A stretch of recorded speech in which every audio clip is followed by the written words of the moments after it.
Welcome to Car Shopping Mistakes. I'm your host, Deshone the Auto Advisor. If you are car shopping now, or you will be in the next 3 to 6 months, type me in the comments. Let us know where you're at so that we can make sure that you have the advice you need to make the best car deal you've ever made and not be spending more than 30 minutes in car dealerships. The name of the game with great deals is to not be spending time in dealerships. The more time you're spending in dealerships, the worse deal you're getting. The worst deal you're getting. Valencia, good to see you. Valencia World says she's shopping. If you're shopping now or you will be in the next 3 to 6 months, type me in the comments and let me know. Now, for those of you who are not shopping right now, you still may hang around for the next hour, learn something, because you're going to see a lot of people ask questions that you will ask or you would have when you go start shopping. So what typically happens if you hang out here enough, somebody's going to ask the same question that you would have asked, and you can get your answers that way. So welcome to Truth. Good to see you. Let me hop on over to Instagram and actually pop in over there. And I'll give you guys time to start typing your questions. No questions off limit. I try to do just rapid fire Q&A. So you have questions about leasing, about loans, about, getting the best deal, new cars, pre-owned cars. If you just want to tell me your situation, kind of what your goal is, we can go from there. And that's typically how we run it here. So let's see. I'll give you guys time to start typing. Once we get the first couple questions coming in, Dolan will start to bring them into the show. And we'll go from there. All right, I'm just sharing the show. Shout out to the sharers. And before we even start with the questions, I want to talk about the mistakes that I see people making. Let's really start out with the mistake of this leasing versus buying. I'm so happy that over the last 3 years, who was taught never lease a car? You were taught or you heard never lease a car. I could not be more happy that we have been helping people get their first lease for the last 3 and 4 years. The financial advice we've been listening to concerning leasing has cost us thousands of dollars. I was going to lease a car next week. As long as you get 5 offers, cool money. As long as you get at least 5 offers, you're good. See, people are out there paying. There's a couple ways that you can get a car. You can buy it new, you can buy it pre-owned, or you can lease it new. When you lease a car, you're leasing it brand new. So if you look at the financial parameters, you ask yourself, if I buy a new car, how much will it cost me? Now, I want you to use this rule. Every $5,000 is about how much per month. This is not for the new people. If you're new here, type the number 1. Let me know you're new. You've never been on the show. I don't expect you to have the answer to this question. But if you've heard this before, then every $5,000 is about how much on a car payment. You may have seen this in my video. You might have seen this on a show. This is a principle we teach. I want you to lock this into your head forever. Let's see if anybody knows. Or we got a bunch of new people. Michelle's new. I see you. Cool Money's new. DJ Furious. Okay, I see you. Sandra Bonds on Facebook. You're new. Okay, a lot of new people checking in. We're live on YouTube, Facebook, Instagram, and TikTok. So if none of you know, I want you to remember this. Every $5,000 is about $100 per month. Good to see you, Digby, on TikTok. Every $5,000 is about $100 per month. So how do we turn that into a real budget? You look at a car, $30,000 divided by 5,000. You're going to see that's about 600. Well, that is 600. So when you see that a $30,000 car to purchase is $600, if you borrowed that money, now you know about how much that car is going to cost, about how much $600 a month will get you if you purchase. Now, if you lease, $600 a month, depending on the lease deal, could get you a $50,000 car. So we're driving. So if your budget is $600 per month, then you have a couple ways that you can get a car. You can go find a $30,000 new car, no money down. You're at about $600 on a 5-year loan. You can go find a $30,000 used car. You're about $600 on a 5-year loan. Now, for $30,000 used car, maybe it was like $45 when it was new. You get it for $30. Or you can get a $50,000, depending on the lease deal, brand new car that you lease. So let's drive this home. You have people pulling up in cars. They're all paying $600 a month. One of them is driving a brand new $30,000 car. They didn't put any money down. Another one is driving a $30,000 used car. They didn't put any money down. $30,000 car. Another one is driving a $50,000 brand new car. They didn't put any money down. Who's getting the most value? In the short term, it's the person driving the $50,000 new car. It's nothing you can say about that. It's no like, well, it depends. Nope.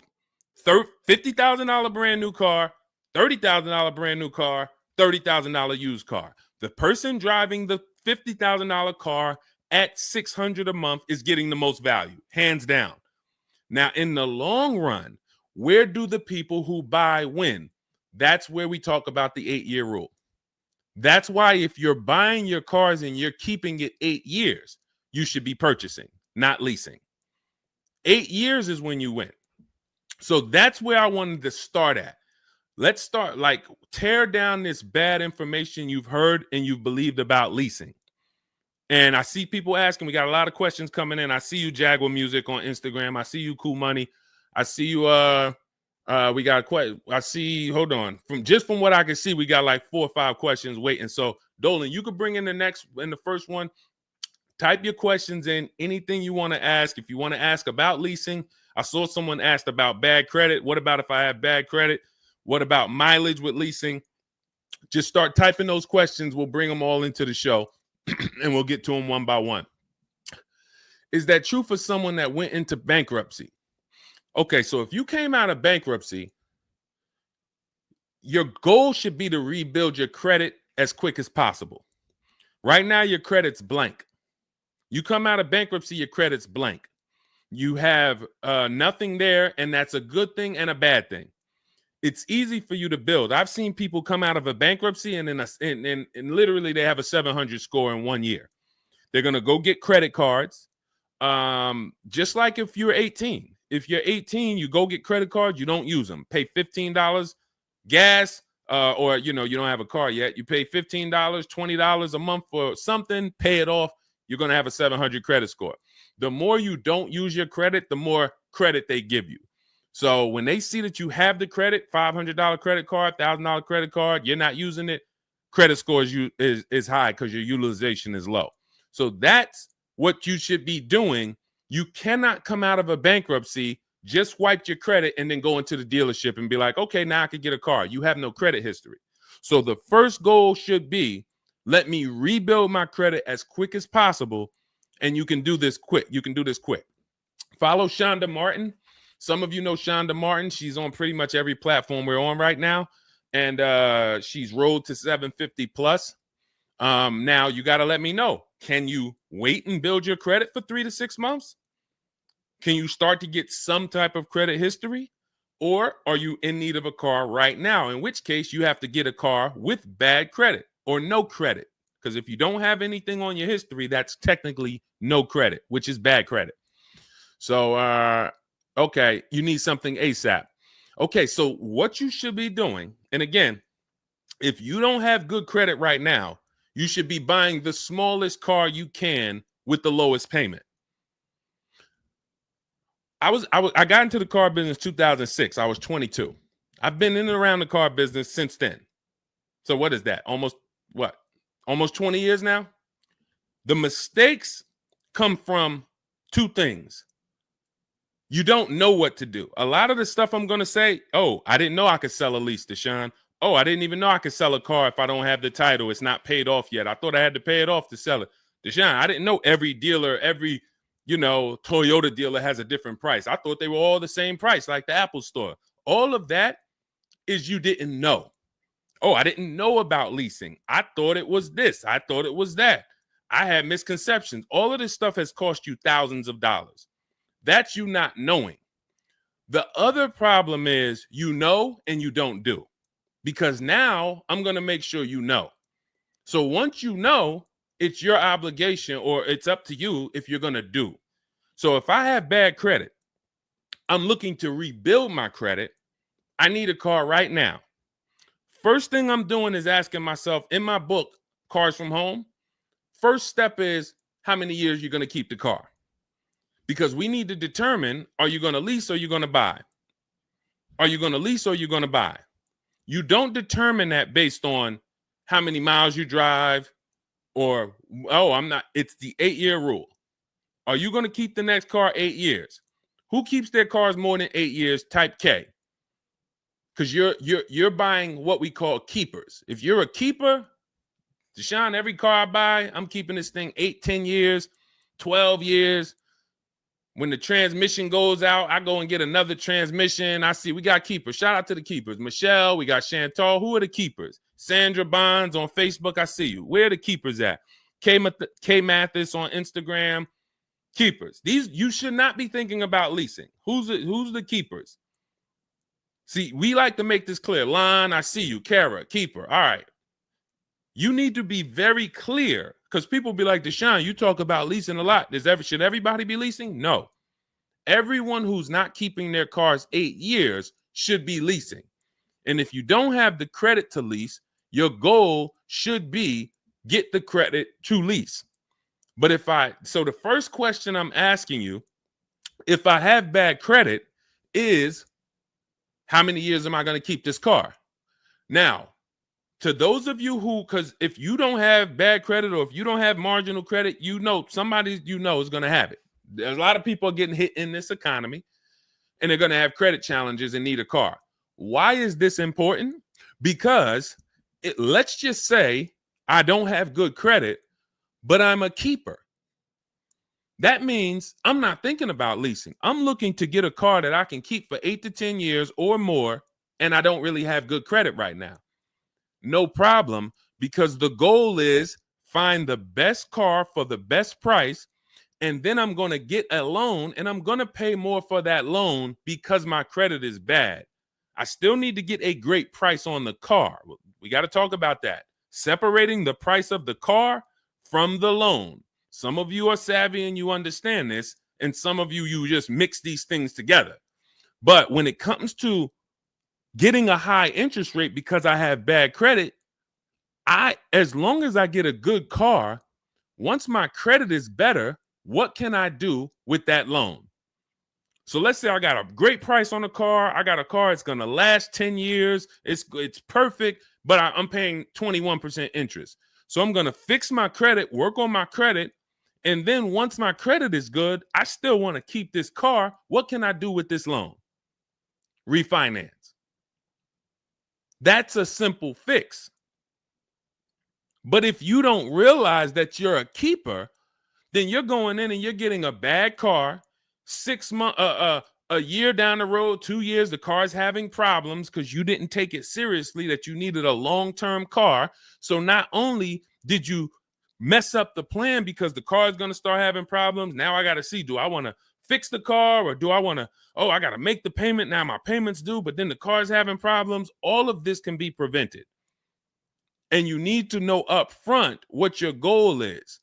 But if your goal is to lease, Deshone, I'm not keeping cars 8 years and I don't have good credit, you should be buying the smallest inexpensive car you can that you can get a loan on. $10,000 car, go drive it for 2 years, make your payments, and then switch into a lease.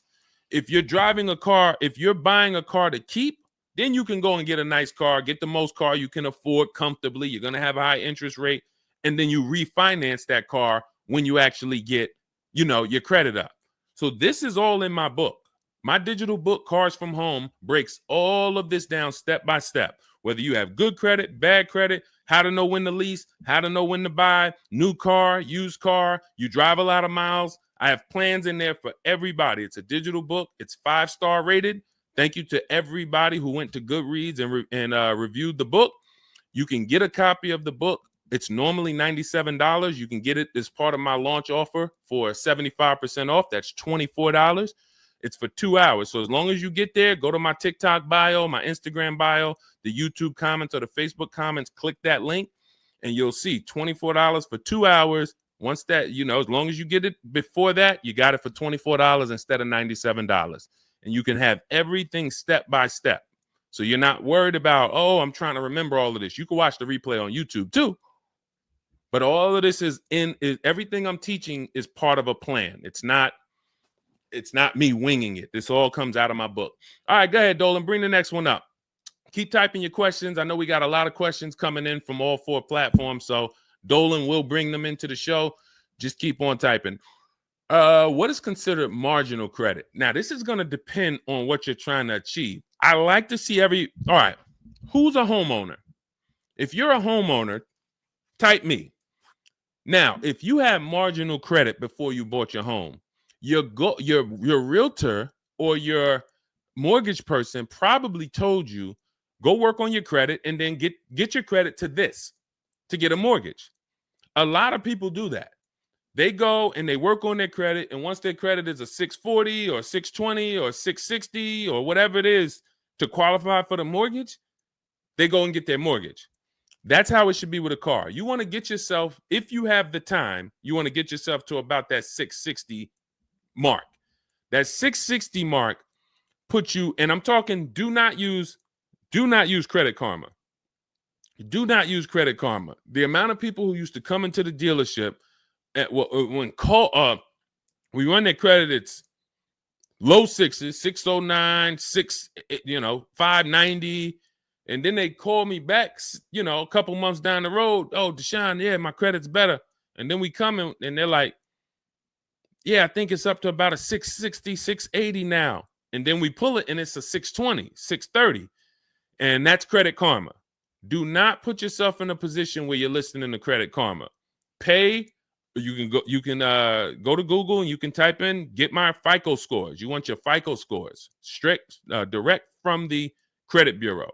If you don't subscribe to a thing that gives you it before you go and make a purchase, you want to know what your FICO score is, not what a Credit Karma score is. But if you have the time, you want to try to get your FICO scores all above the 660, 670 mark. That's going to be in that good category. You can qualify for a lot of leases. Now, if you're in the 650, I want you to think about this. I have something I teach called credit and when it comes to profiles, leasing and credit. It's easier to get a loan to buy a car than it is many times to qualify for a lease. If you got a low 600 credit score, a lot of people will approve you. They're just going to approve you at a higher rate, higher interest rate. With a lease, it can work similar. But sometimes when you're in that low 620, 630, it's very tough to get approved. They're not going to take that much risk, but you may have a strong profile. So when you go into this, it's not black and white, guys. It's not like you can say, if my credit score is this, I'm done. What if your credit score is this, but you have a car payment already you've paid on time?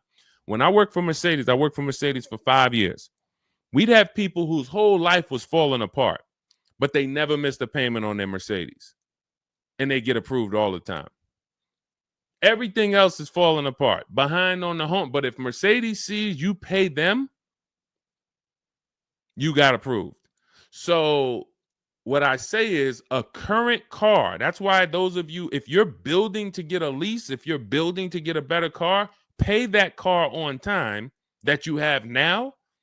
Because the best thing you can do is have a history of on-time payments on your car.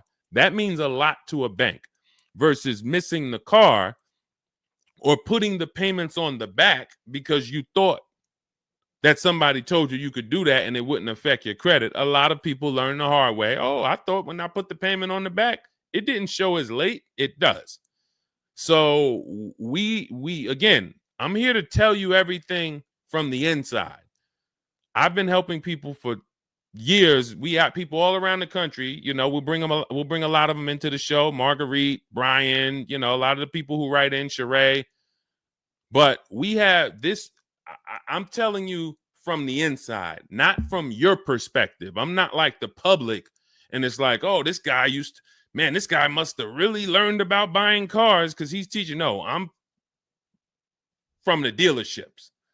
And, you know, if I wasn't doing what I was doing for 10 plus years, that was my job in dealerships, working with people, looking at banks, looking at credit reports, sitting there, seeing people turn down, seeing negative equity. So that's where my solutions for you come from inside. And so I would tell you, try to get to that mid sixes mark. And you'll put yourself out of a manipulation zone. You can qualify for a lot more things. All right, I see you, Michelle. I see you. Kim Randall, good to see you. The Savage Mama checking in. Abdul checking in. Good to see you. Go ahead, Dolan. You can bring up the next one. All right. Shout out to Dad. Y'all running the likes up on TikTok. Thank you so much. Thank you to everybody who's double tapping the screen. We appreciate you. Can you talk about putting money down or not when purchasing a car? So important. Listen, this is a good one. This is a good one. I don't know who asked this question, but this is a good one. Can you talk about putting money down or not when purchasing a car? So here's how you want to make sure your down payment never gets taken if you are purchasing a car. You must separate your monthly payments from the price of the car. You make the mistake sometimes of going in and saying, what's the payments on that car? Who's ever said that? Hit the like button, type me. You ever said, hey, what's the payments like on that car right there? The reason why we don't do that is because you're actually mixing two transactions when you do that. Thank you for being honest. Shout out to the people who are being honest. You're mixing two transactions. You're looking at the price of the car and you're looking at the loan details, which equate to your monthly payment. See, if you pay cash for cars, then you understand you don't care about the payments. You go in, you're trying to find out the out the door price. What is my out the door price from the car for this car? If you're doing it our way, you're doing this from home. Bunch of dealers submitting offers to you. They're out the door offers for this car to your email, bidding war. We'll talk more about that in a little bit. That's the Cars from Home way. But once you get the out the door price, you then say, all right, that car that I want, $32,000, including all my tax, all my fees, $32,000. I pull up my auto loan calculator. How much is $32,000 on a car payment? Well, 5 years might be around $620 a month. 6 years might be around $550 a month. Okay. Do I want my payment to be that high? If I could afford that payment, do I want my payment to be that high? You see how we've separated the price of the car from our loan and our monthly payments. This has nothing to do, and this is what we call the 3 pillars of great car deals. 3 pillars. You cannot get a great car deal if you're mixing these 3 pillars. First one, who I buy my car from. Second, who I get my loan from. Third, who I give my old car to and sell it to. That's why we don't say trade here. That's a curse word. Forgive me if I even saying it. And if, we get some questions about trade-ins, we'll explain why we don't trade cars. So we have to separate these and bid out each one. You have so many online tools at your disposal that you just don't know how to use yet when it comes to your cars. You know how to use Amazon to go buy a TV. You know how to get a subscription to YouTube. You got a ton of online tools you know how to use. Shazam, what's that song? Shazam it. But the online tools about car buying, you just don't know how to use them. That's where I come in. Our entire system is showing you websites that do this, tools that do that. And so we can make sure that we're getting the best deal. So the only way you're going to make sure you never lose your down payment is you have to separate the monthly payments from the price of the car.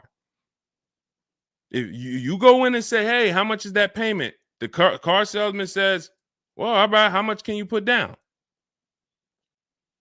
Well, I don't really want to put any money down. Well, all right, if I had to, I guess I could put down like 3, 4 max though, but I'm trying to be at like $600 a month. You're working your loan out with them. That's a loan. And let me tell you let me show you why you can know you shouldn't be mixing these transactions. There's big money in all of them. There's a ton of people who want to sell you a car. There's a ton of people who want to give you a loan. They don't sell cars. Let me say that one again. There's a ton of people who want to give you a loan. They don't sell cars. They want to compete for your loan. That should tell you there's a lot of money in the loan business. Then there's a ton of people who want to buy your car from you. Your car you have now. You're the one you're like, well, I just normally go trade the car in. Well, how many offers are you getting when you trade the car in? Well, I usually just get the one from whatever the dealer says he's going to pay for me. Okay. So there's a ton of people who want to buy that car from you. They don't care about selling you a car, and they don't care about giving you a loan. So when you buy a car from a dealer and you give them your old car on trade-in and you get your loan from them, you just gave them 3 transactions. You did 3 transactions with them in one. Do you see why it's impossible for you to get a great deal doing that? Type $signs if that makes sense. Who's locked in? Because I know sometimes we only got a couple people that be watching. Some people, man, you're cooking dinner and you're like, all right, I hear you, Deshone. You're not gonna save $5,000, $10,000 like my students, and you're cooking dinner and you're just trying to listen in on the side.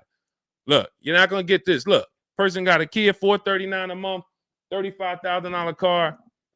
Look, save probably $6,000 off the car. Melissa, $12,000 that she got from Carvana. Let me just read something from people who are locked in, so you can, maybe this will inspire you to get locked in. All right, this is Melissa. 4 days of leasing like a boss. That's our system we follow for getting our leases. Started with a Kia Telluride as first choice. Quotes for 36 months, 15,000 miles a year. Ranged from 642 to 653. Went to a Honda Pilot. Ended up getting quotes as choice B from 616 to 713 after contacting every dealer in North Carolina. She did this from home, right from home. She got after contacting every dealer, the dealer I ended up leasing from originally quoted me 719, came back at 616 in 3 days with 0 due at signing. This is on a, where's her car at? I can't see. Hold on, 616. Oh, that one wasn't clear. All right, here, let me read this one. Thanks so much for these resources. I read the entire book last night. Already been underway trying to put my deal together. What a great book. I have my quotes together, and now I'm ready to take the next step with the calculator. Big fan of your channel and the resources. However, when we shop for 12,000 miles per year, do we adjust to 15,000? So these are people who are taking action on a plan. So when you see the plan, there's going to be different results. If you're out here winging your car process, oh, I hope I did this. Oh, shoot, I thought I watched the Instagram video. They told me don't say that. I shouldn't have told them I had a down payment. You're not going to get it. You're not going to save $5,000 or $10,000 on your car payment, on your car transaction accidentally. You don't just slip into that. So lock in and grab this lesson now. I need to separate my transactions. Who I buy my car from is one transaction. I'm going to bid it out. I'm going to give a bunch of people an opportunity to sell me this car. If I'm looking at a used Toyota Camry, I want to see every Toyota Camry within 150 miles, and I'm going to narrow it down, and I'm going to pick the best one, independent of my loan. My loan is a whole nother story, because when I shop for my loan, I'm going to do the bank bidding war where I can have multiple people. I don't even want to mention that without telling you about it, because it's like, whoa, what's the bank bidding war, Deshone? Okay, so you can have multiple banks and credit unions compete for your interest rate in a small period of time, and it's going to weigh on your credit score like one hard inquiry. Like one hard inquiry. Mamba Mentality, I love the name. I love the name. Why can't I do a super chat? I don't know. Yinka, good to see you on Facebook. IB Johnson. On one hard inquiry. So let's just say, and so when you get your loan, how do we know that 5.2% interest rate was the best? How do you know that the 7.1 interest rate was the best if you have no other offers? And what we've been used to is we're just going to go with our bank. We're going to go with our credit union. We're going to go with the dealer's bank. Why? We're going to make these people compete. And when you do this, when you do it this way, you can have people compete in a short period of time and get multiple offers on your loan without it affecting your credit score. But it has to be done in a small window of time. Now, if you Google it, rate shopping, it'll say between 14 days and 45 days. You do it our way, it's going to take you 48 hours. And you don't do this until after you find your car. After you find your car is when you do a hard inquiry. You let these banks and credit unions compete for your loan. And again, you notice I've already found my car. I already got the best price on that car right there at ABC Motors. I got that thing on hold. Don't pick up the car the same day. As much as they're going to ask you, hey, you want to take it home today? You want to take it home today? No. If I take it home today, when do I have time to go shop my interest rates?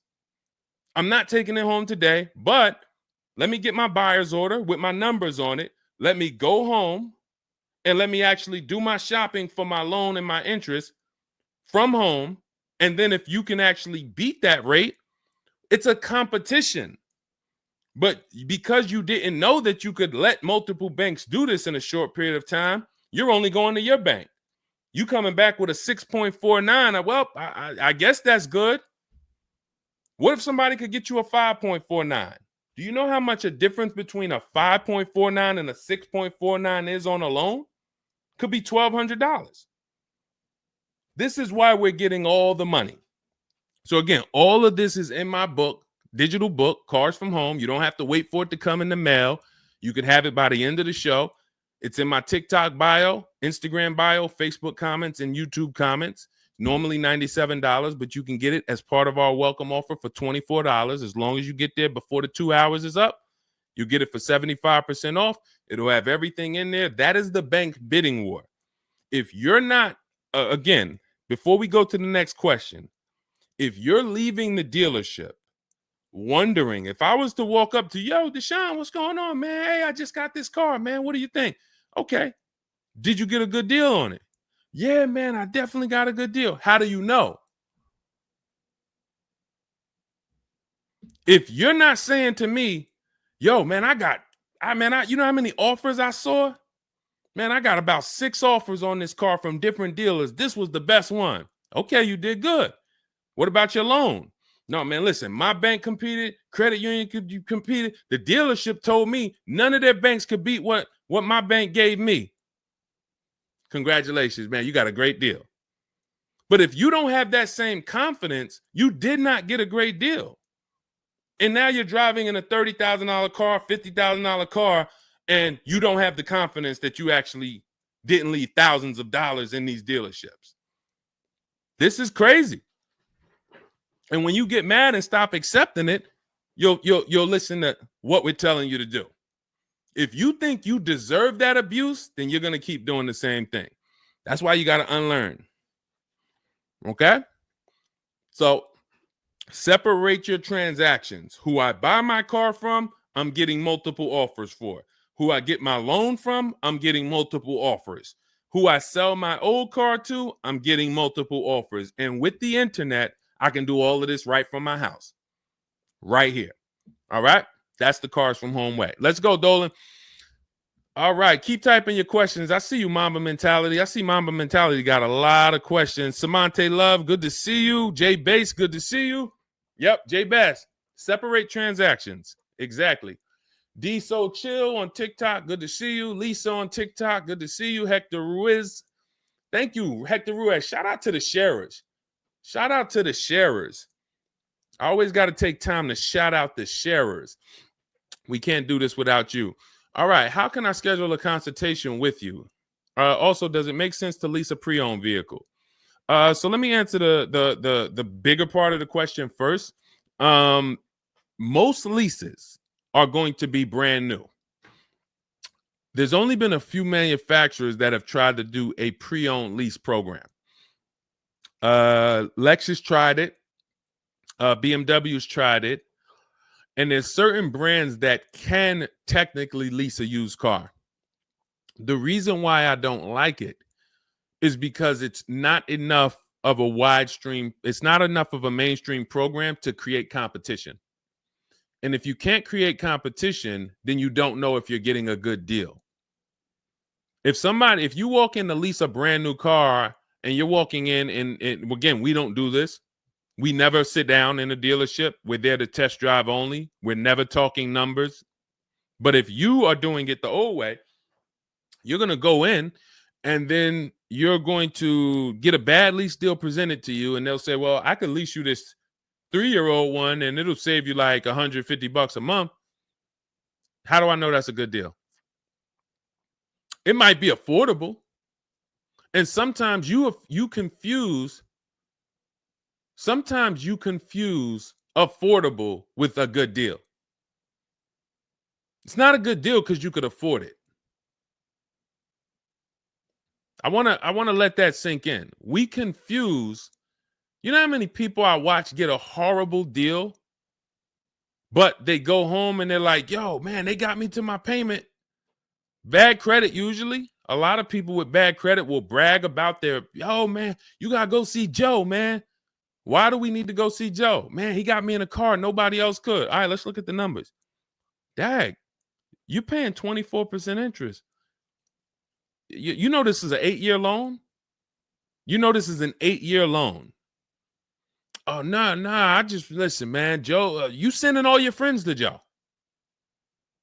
Oh, look, and this car has 70,000 miles on it. You paid 28,000 for it? See, because they got you to a payment you could afford. So you thought, good deal. Now, I go into a Bentley dealership right now. Bentley's $300,000.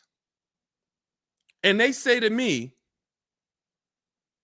we'll give you this Bentley for $150,000. So they give me somebody offers to give me a $300,000 Bentley for $150,000. 50% off. We're going out of business. Take it.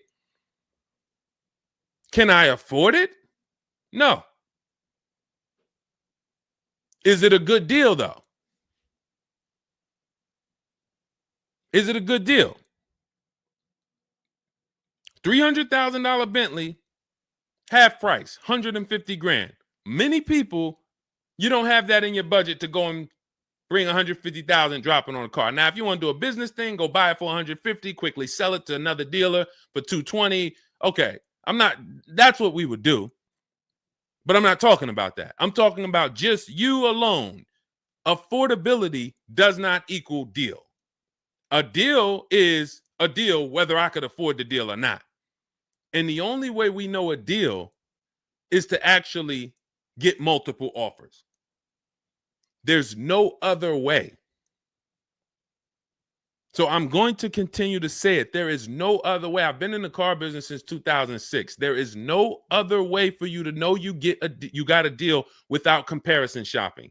Same way if you walked into a grocery store and there was only one, you walk into the Dorito factory. There's only Doritos everywhere. No other competition. They sell them for $7 a bag. There's no competition. So everybody who's in the Dorito factory is paying $7. But when they go in the supermarket, Doritos competing against Lay's, competing against Wise. Oh, you can't be $7, Dorito. You might have to be $4 this week. You might have to be on sale this week for $2.99. Competition. It's everything else. So a lot of what I'm saying to you will click when you realize that you've been programmed to buy cars in a way that you don't buy anything else up. You don't buy anything else that way. Everything else you buy in your life is competition. People competing. Everything else only with cars, we look at one offer. So that's why when you come home, start to look at the whole market, you're going to love this. You're going to be like, man, I don't know how I didn't start doing this before. What I'm teaching is not, the whole cars from home system is not rocket science. We just use the internet to create competition. That's how we get crazy deals. That's how you see Alex graduated, was able to get a new lease for my partner, sold his old car to Carvana, bid that out. Notice he didn't trade it. He didn't say I traded in my car. I sold my old lease to Carvana, old 3,500. He got 14. That was his highest bid.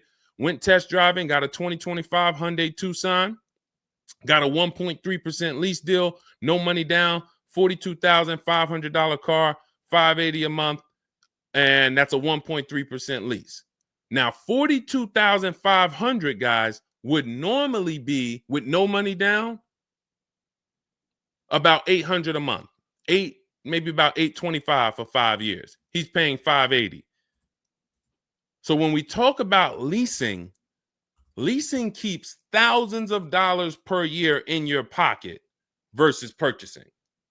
Thousands of dollars, not hundreds of dollars per month, but thousands of dollars per year. So to answer your last question, I don't do consultations. We have 3 ways we help the public: through my book, through our Shop with Deshone program. A lot of these people that you're seeing me share, they've either got my book or they're in our Shop with Deshone program. Just Ralph, Jen, Stormy. Just wanted to let you know that your package worked. $48,000 MSRP, no money down. She's paying $622 a month. That's normally a $900 payment.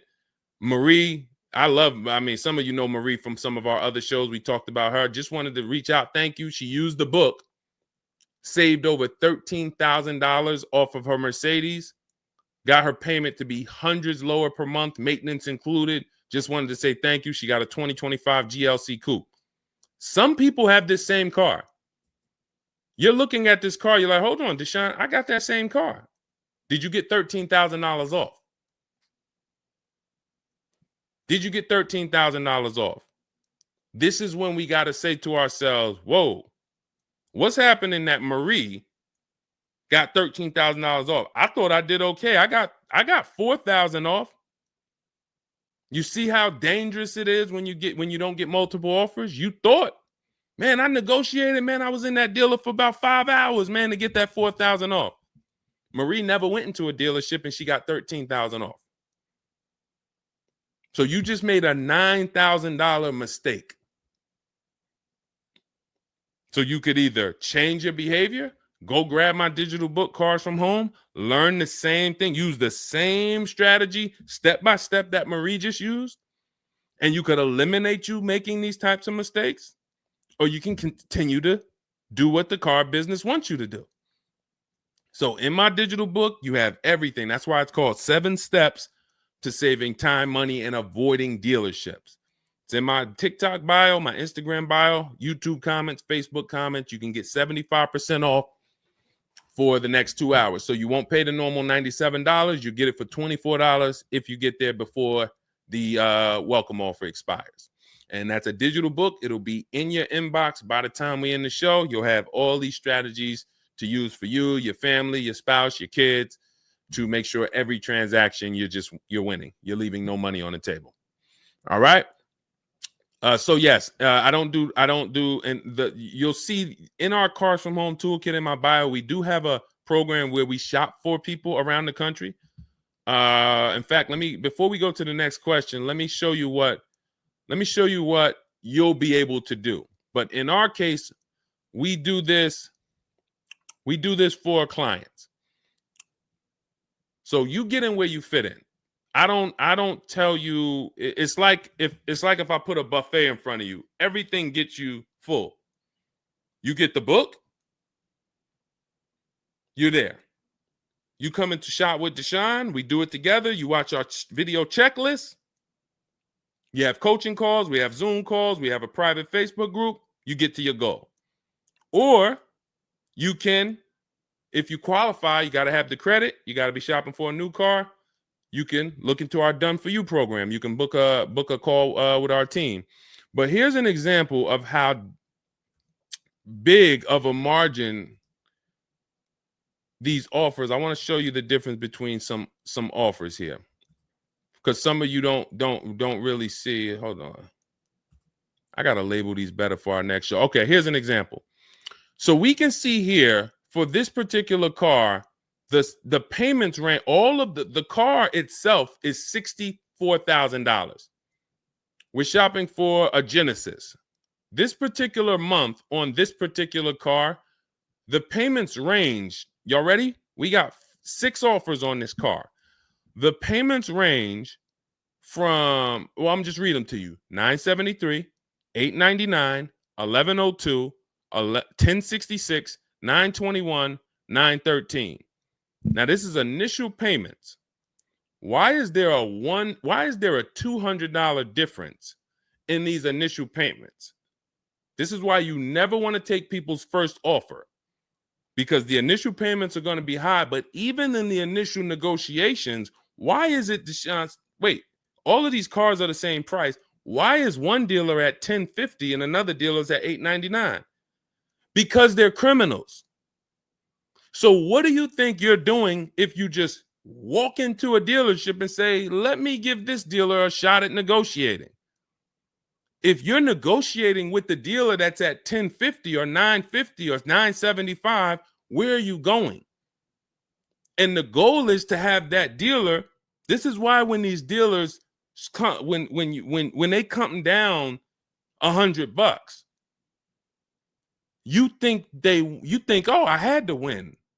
Man, they just came down $100 per month. They started out, they were at $590, and now we're at $490. This has to be a good deal. Well, how do we know that they weren't supposed to start at $490 and end up at $390? If this is clicking for you, type a $, because this is clicking for some of you. Those of you who are locked in, this is why it has to be a mentality change. I'm pulling back the curtain so you can see that, Deshone, it's been feeling like when I go to buy a car, it's a mental game. I drive off and I'm kind of happy, but then I don't really have the peace. I don't really feel like I did good. I'm kind of hoping I did okay, right? That's you, right? So I'm telling you that your gut has not been lying to you. I see you, P. Honda Fundamental Salon. Good to see you. Got my book.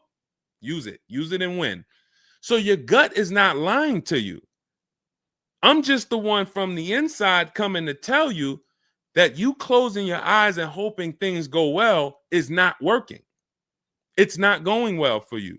If you looked at other people, they're doing better. If you looked at people with strategy, they're getting cars for $200 a month less than you. They're getting $5,000 off less than you. They're leaving knowing that they got the best deal because they saw so many offers. You're hoping, and that hope is not leading to that. Hope is a bad strategy. So what you want to do is you want to change your mindset and realize that the dealer's whole goal is to keep you from shopping. If you burn that into your head about the car business, the entire goal of every dealership is to keep me from shopping their competition. And if you know that, then you're not going to go into the dealership. You're going to say, all right, how can I be at home and do this from home? Again, that's all in my book. But even if you want to make calls, there's some people, you've been on to this since 4 years ago, 10 years ago. You're like, Deshone, man, I knew, man, I don't go into those dealerships. I call around, I'm going to get me a bunch of offers. And by the time I get there, that's when I'm picking up my car. You've been on to this truth for a long time. Some of you, I'm not telling anything new. Some of you, you're like, whoa, I didn't know that really. I thought that it was all about going in and just negotiating. No, because 80% of dealers are never going to give you what we call a below market deal because they got too many other people walking in that's willing to pay a higher price. So you have to find the dealer who is going to give you that low payment out of the whole market. That's why this is a bidding war. And when you start to do this, you're going to be like, yo, why does it seem like this is kind of fun now? I kind of enjoy this. Is like a game. And you're the prize. So instead of feeling like you're begging, oh, come on, can you do another $500 off? Come on, man. I'm only asking. Get me from $520 to $499, man. You're begging. So instead of begging, you got people now competing for you. Whole different story. That's what we want. That's the transformation we want for you today. All right, let's go. Dolan, next question. All right, Fundamental Salon, I see you. I see you, Jay Bass. I see you, Randall Pine Straw. You got the number 3 gifted badge. Thank you. Y'all lighting up the lights on TikTok. Thank you so much, Monica 9300, BKS Aggie, Timothy Garces, Drew Saberton reposted the broadcast. Thank you so much. Shout out to everybody sharing this. What about military personnel? What's the question? Just rewrite that question because I don't know. What's the question? I know what about military personnel. I don't know. Are you asking about military rebates? I don't know. So just kind of give me a full question, and then I'll be able to give you a better answer. Hello, I'm planning on purchasing a 2025 Escalade. Any negotiation between the MSRP and the invoice? Of course. Now, if you walk into a dealer and you say something like that, what is the dealer going to say? So let me ask everybody who's watching. We're live on Facebook, TikTok, Instagram, and YouTube. If this person casually walked into the dealer and said, hey, is there any negotiation between the MSRP and the invoice? What do we think a smart dealer is going to say? Not an honest dealer, a smart one. Thank you, Sassy. No. No. And you know what's crazy? They're going to say it in a way that makes you believe it. So if I put my car salesman hat on and I switched it to kind of for myself, this is what it would sound like. Or is there any negotiation between MSRP and invoice? Not really. On these cars, I mean, we don't even have a lot of them. A lot of people are trying to get them now because the tariffs are about to hit. And even though this is an American-made car, some of these parts, they're produced in Mexico. So there's not, we really like to, a lot of dealers are selling them over MSRP. In 10 seconds, I just took you to, whoa, but can I get MSRP though? See, that's why I'm never training you to go in and negotiate with people that negotiate every day, 3 times a day for the last 10 years. You're just not going to be a match. You might negotiate office furniture. Yo, Deshone, I do office furniture. A car salesman couldn't come in and negotiate with you on office furniture. But you can't go into a car sale and negotiate with car salesmen because, again, the psychology, we just know every question to ask, everything to say. It's a mind. And so some people use it for good and some people use it for evil. And so how do we find out what the discount is on the Escalade? We talk to multiple Cadillac dealers. Now, if you're doing it our way, in my book, I have scripts that I wrote for you. It's all by email. So there's a reason that people can actually go in, use this book, use these scripts, and come out with great deals. This is Trey. Trey got 3 cars using our system. He says, my son was in the market in 2025. He just got a 2025 Blazer. He said, I started sending emails in the wee hours of Tuesday morning. So those are email scripts that I wrote. They're in my book. You have access to them when you get my book. You're using all my scripts. We're not talking. We're not doing any of this by mouth and saying, oh, I got to remember What did Deshone say? Don't, oh, I didn't want to say that. None of that. There's no room to make a mistake. We're just typing, copying, and pasting. He says, emailed 25 to 30 dealerships, got 8 offers, closed the deal in 2 days. 2 days. So some of you, you're like, Deshone, I need a car in like 2 weeks.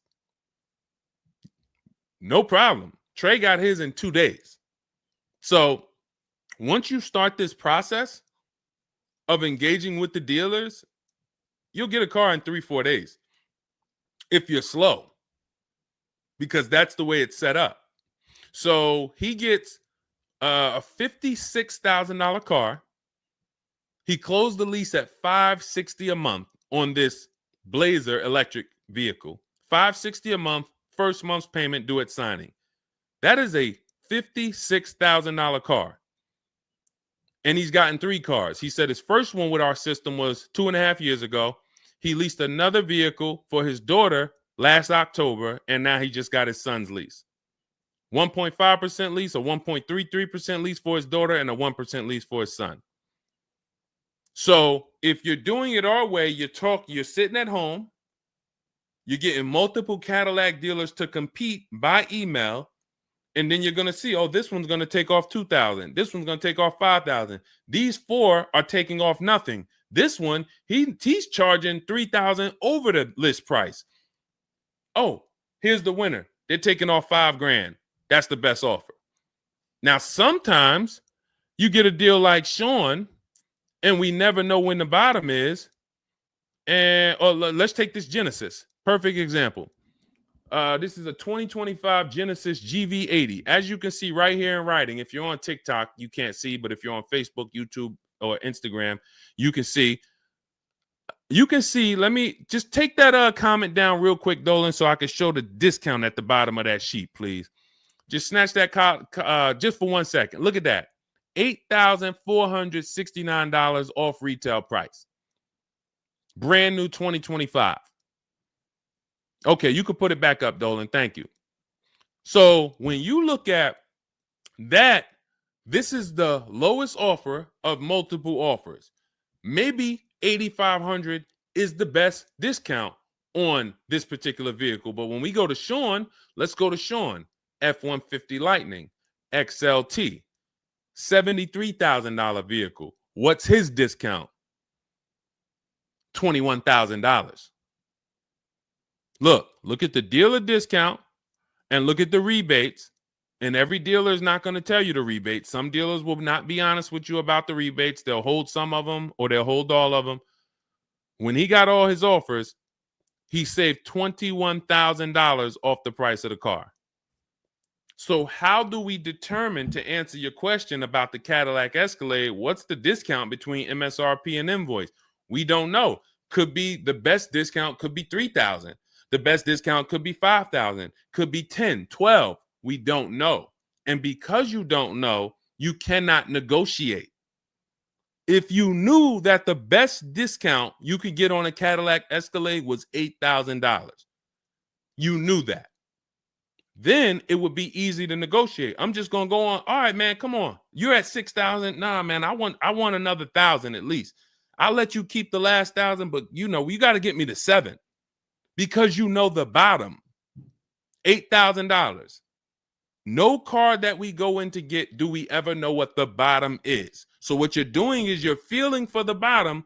But if Sean thought $10,000 off was the bottom for his F-150 Lightning, then he wouldn't have got $21,000 off. That's the danger. So when I say to you, you're leaving $3,000, $5,000, $7,000 on the table, you can't say to me, Deshone, no, I'm not. Because I get so many offers, man. I know I'm not leaving money on the table. You don't know you're leaving money on the table. I got $8,000 off my Infinity truck I got when I leased it. How do I know that was the best offer? Because I had 7 other offers. I had 7 other offers of Infinity dealers that I went back and forth with by email. This one giving me $3,000 off. This one $4,000. This one $6,000. This one $6,000. This one, we'll do $8,000 off.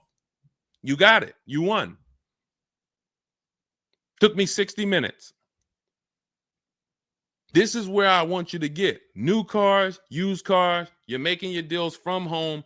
You're the prize. You're going into the dealership to pick up your car, man. They like, man, you sell cars? How'd you was like quick, man, that you kind of knew what this was quick.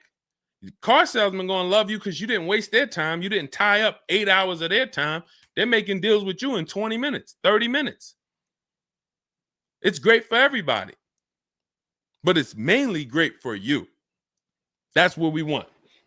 Okay, all of this is in my digital book, Cars from Home, 7 Steps to Saving Time, Money, and Avoiding Dealerships. It's not a mail book. It's a book. You can have it in your inbox in the next 5 minutes. Normally $97, but as part of our welcome offer, you can go to my TikTok bio, Instagram bio, click those links.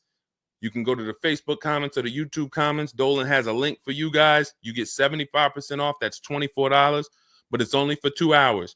Now, if you visited earlier, some of you, I did a show, my last show, you might have visited the link and you missed the countdown. You'll see it's gone. So you want to make sure when you actually go there, even if you come back in a couple minutes, don't let that timer hit 0. Book's still worth $97. You saw Marie, she saved $13,000. So I think if Marie, if she was on the show, she would say, look, even if you missed the $24, get that book. Save me $13,000 off my price. All right. Corey Duncan, I'm just catching your comment on TikTok. Look, it works, y'all. I promise. Leased a car back in April after using his book. Got the best deal. You see what I'm saying? Like, and this is all over. It's too many people for me to pay. When I tell y'all, like, it's too many people. I pride myself on not can Deshone get great deals. Obviously, you guys know if I could sit on here and answer your questions for an hour and a half, clearly I've been in the car business since 2006. Clearly, Deshone can get great deals. But can other people? That's why I'm showing you other people. That's why I'm showing you Benita. That's why I'm showing you Kimberly got 20 grand off her Maserati when she got it. Zafrina got 2 cars. She got a car last year, got her Jeep Grand Cherokee, $66,000 car. She got it for $579 a month. And then she just got another car that she posted 2026. Not even a 2025. 2026s. It ain't even out yet. She got a Kia or just came out recently. Kia EV6, $76,000 vehicle. She got it for $742 a month. She leased it. Now let me just do some math for you real quick on how crazy a deal that is that Zafrina got on her second car. The first one's crazy too. They're both crazy. But let me just, here's how we judge a lease. We judge a lease by how much we're paying and how much car we get to drive for that payment. So the reason I created the 1.5% rule is for you to know you're paying too much money for a car you're giving back. The 1.5% rule tells us if we divide the monthly payment into the MSRP with no money down, it creates a percentage. And if that percentage is over 1.5 for 12,000 miles per year, we're paying too much. It's no value there. It's a bad value lease. Let's look at Zafrina's deal that she just got. She's paying $742 a month, and she got a $76,000 car. So let's say, go into our calculator, $742 a month, 36 months. That equals $26,700. That includes taxes, everything. That is how much she's giving them for 3 years to drive this car. $26,700. It's a $76,000 car. You don't have to be a mathematician to know that if you walked into a showroom and you saw a $76,000 car, once taxes and fees and everything were on top, it's over 80 grand. And you could drive that car for 3 years for $26,000 and you give it back to them, we don't have to, we can imagine how much value that is. So that's how we judge a lease. And the more I pay, the more I have to look at, okay, is this a good lease deal? Is it a great lease deal? Is it a steal? Zafrina got a steal. Anything 1% or lower, it's a steal. From 1% to 1.5%, that's a good deal. Well, let's say from 1% to 1.25, great deal, great value. And then from 1.25 to 1.5, good lease deal. So it's good, great, and a steal. Any of those is good. It depends on the vehicle and it depends on how well you get offers because different vehicles have different lease programs. But once we get, you don't walk into a dealership and say, hey, get me to 1.25 or get me to 1. You don't do that. You got to see what the best offer gets you. But this is where you want to be at. Empowered shopping. Okay. Thanks, Randall. I'm working on my lease deal now from the book. Way to go. Way to go. All right, Dolan, go ahead. Pull up the next one. I'm going to take a sip of water. I see we still got a lot of questions to get to. Let's go.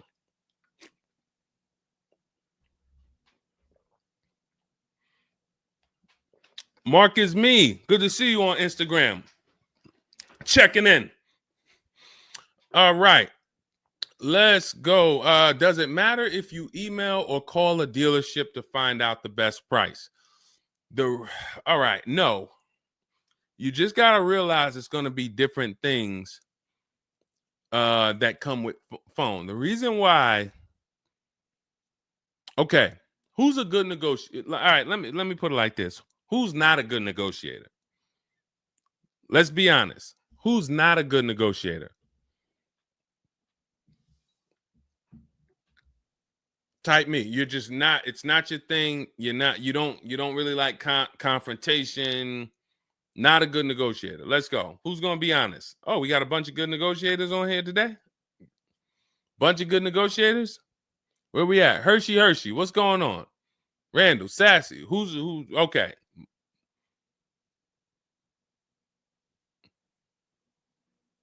Okay.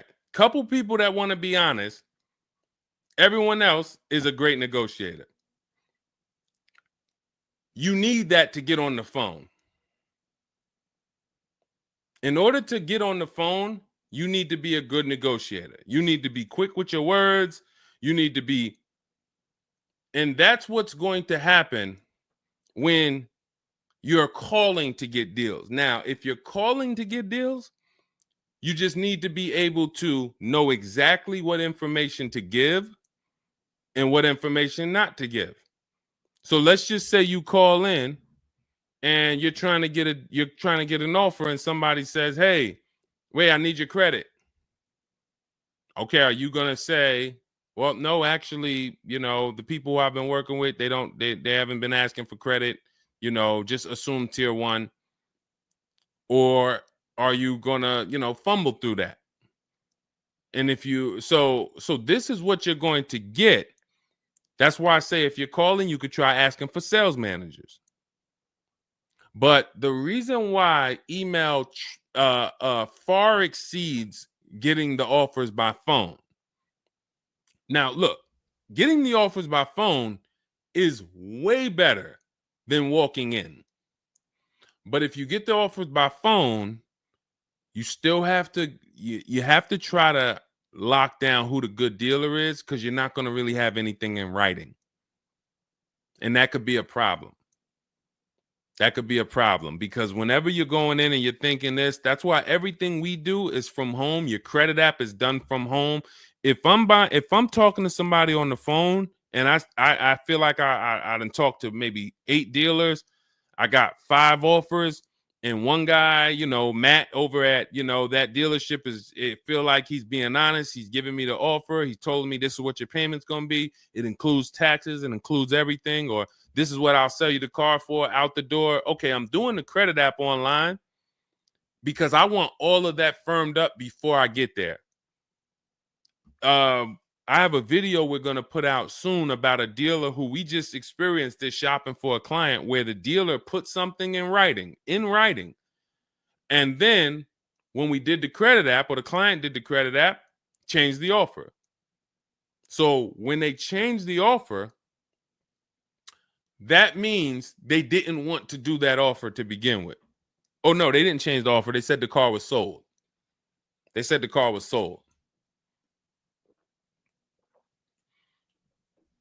Me knowing what I know that what they wanted to do was tell you one thing and then they wanted you to come in so that you could so they could raise the price on you. This is why we are not going in until we do our credit app online. And when I tell you we are doing everything from home, except the test drive, we are doing everything from home. We're not going in, all right, come on in, let's finalize this. No, we'll come in and pick it up. You can send me the credit application. I will email you my driver's license. I'll email you my insurance card, because when you do this, your deal is solid. If you're going in the dealer to finalize your transaction, the deal is actually not solid. The deal can be changed. And what you'll see sometimes, like in this video we're going to post, is once they find out they can't get you to come in to actually change the price, that's when they're going to start changing the tune. That's when things are going to change. And okay, I see what you were trying to do. You were trying to get me in there so that you could change the price on me. So that's why email is really the gospel when it comes to us. And another thing, you don't have to talk to anybody. You don't have to remember what you're going to say. What's up, Robert Ishel? You don't have to remember what you're going to say. You don't have to worry about saying the wrong thing. When you're doing this by email, especially when you're using our stuff, if you have my book, my digital book, everything's in there. The scripts are in there. When they say, when can you come in? We have a script. When they say, hey, we only give quotes on for people who are in here, we have a script. When they say, hey, I don't have this car, but I might be able to get it for you. Are you open to that? We have a script for that. Everything, we have probably 50, 60 scripts. Everything they're going to say. So that allows us to have conversation by email. We're not just emailing. We're having, Marcus Me asked, I see a question about warranties. I got you. Hang on. Mark, we're not just emailing, we're having conversations by email. Big difference. Conversations by email move things forward. Oh, we can't do this. Oh, how about this? Hey, it's a back and forth. That's why our scripts are so powerful, and they move things forward and they keep it on your agenda. So again, myself, I could do it either way. If I was doing one car deal, I could call around. I'll ask for sales managers. I'll talk to the sales manager. I'll try to get a car deal done. But it's the transferring of information, and this doesn't work on a used car. So this only works on new cars. So if I was buying a used car, it's a whole different system. But another reason this isn't effective. What's up, Smitty? Hopping in on TikTok. Another reason that's not effective. Again, better than you walking in. I'm just being straight up with you. If you told me is that better than me walking in? 100%. Get on the phone. You will do way better on the phone than walking in. But compared to email, you ask me like email or phone, which one's better? Email crushes it because I can have conversations quicker. I have stuff in writing. I don't have to worry about not having something in writing, and I show up and I thought that it was this and then it's that, and then it's nothing I need to remember. Yeah, I think that's enough. I think that's enough. So again, in my book is all the scripts. And without you knowing what to say when they say this, then the conversation is going to move slower and you'll be typing everything manually. What should I say to them? All right, what should I say to this? When they say, "Oh, can I have your full address?" Okay. These are the things that you want to know how to respond to. Okay? All of that is in my book. But again, either way is better than walking into the dealerships. Walking into the dealerships is where you're going to lose. All right, go ahead. Next question. Kevin Carroll, Jamie Rodriguez. Good to see you. How do we apply for a soft credit pre-approval? You have to find a bank or a credit union that does it. If your bank or credit union should be the first people you ask, can you get a soft credit pull pre-approval?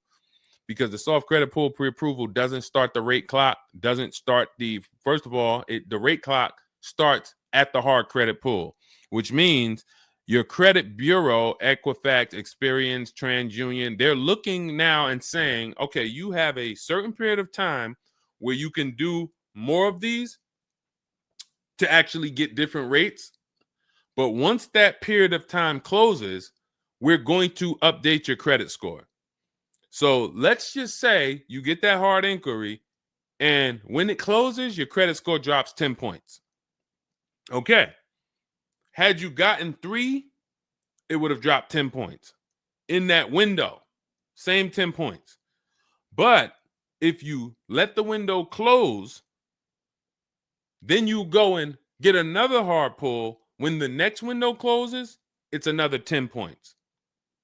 That's why we don't want to be moving like that. We don't want multiple hard pulls in a spaced out period of time. So you want soft credit pull, and if your bank or credit union doesn't do it, go to Google. Go to Google, type in soft credit pull pre-approvals. Find a bank that does it, because all you want to do is put your budget together. This might not be who you get a loan from. It's just for you to put your budget together. And if you've ever bought a house or you got a mortgage, you'll see, all right, you might pre-approve me for, 4.25 interest rate. And then once I go to get my loan or my mortgage, it might go to 4.3. It might go to 4.6. It doesn't matter. This is just to budget. You need something so that you can know how much you can spend. That's the purpose of the pre-approval. So it's no reason for you to ever give a hard credit pull. You are much better off just using the rule of every 5,000 is about $100 per month. Burn that into your head. Every 5,000 is about $100 per month. So that means when I'm looking at this $30,000 car, that's $600 a month for 5 years. What if I want it to be $500 a month? Then I need to, instead of taking out a loan for $30,000, I need to take out a loan for $25,000, which means I got to put $5,000 down. But if I'm taking out a loan for $30,000, it's going to be about $600 per month on a 5-year loan. You could go to 6 and it'll drop it a little. For 6, it'll drop it another, But if you don't have that rule of 5,000 in your head, you're too off in your budgeting. You need to have some type of anchor to what this car should cost me. If I'm looking at a $50,000 brand new car, I don't want to be able to, give me the $600 a month on that. Wait, Deshone already told me every 5,000 is $100 per month. How am I looking at a $50,000 car and saying get me the 600 on that? Just divide 50,000 by 500. You're gonna see, oh, that's 1,000. This thing costs 1,000 a month on a 5-year loan. Yes. No money down. Yes. This keeps you from getting in trouble. This keeps you from leaving out the dealership with a 9-year loan. You're at your payment, but your loan is for daggone. It's like if you might not know, there's 50-year mortgages. Who would take a 50-year mortgage? Anybody? Anybody volunteering for a 50-year mortgage? Any takers? I didn't think so. No. Why? If you went into a house, $500,000 house, and they said your payment is this for 30 years, but if you take a 50-year mortgage, it drops to this. Nobody on here would be like, okay, yeah, give me the 50-year mortgage. They're available because we've learned that 30 years is the longest you would take a mortgage. And that needs to be 72 months with cars. That's why I tell you 72 months should be the longest you ever consider for a car loan.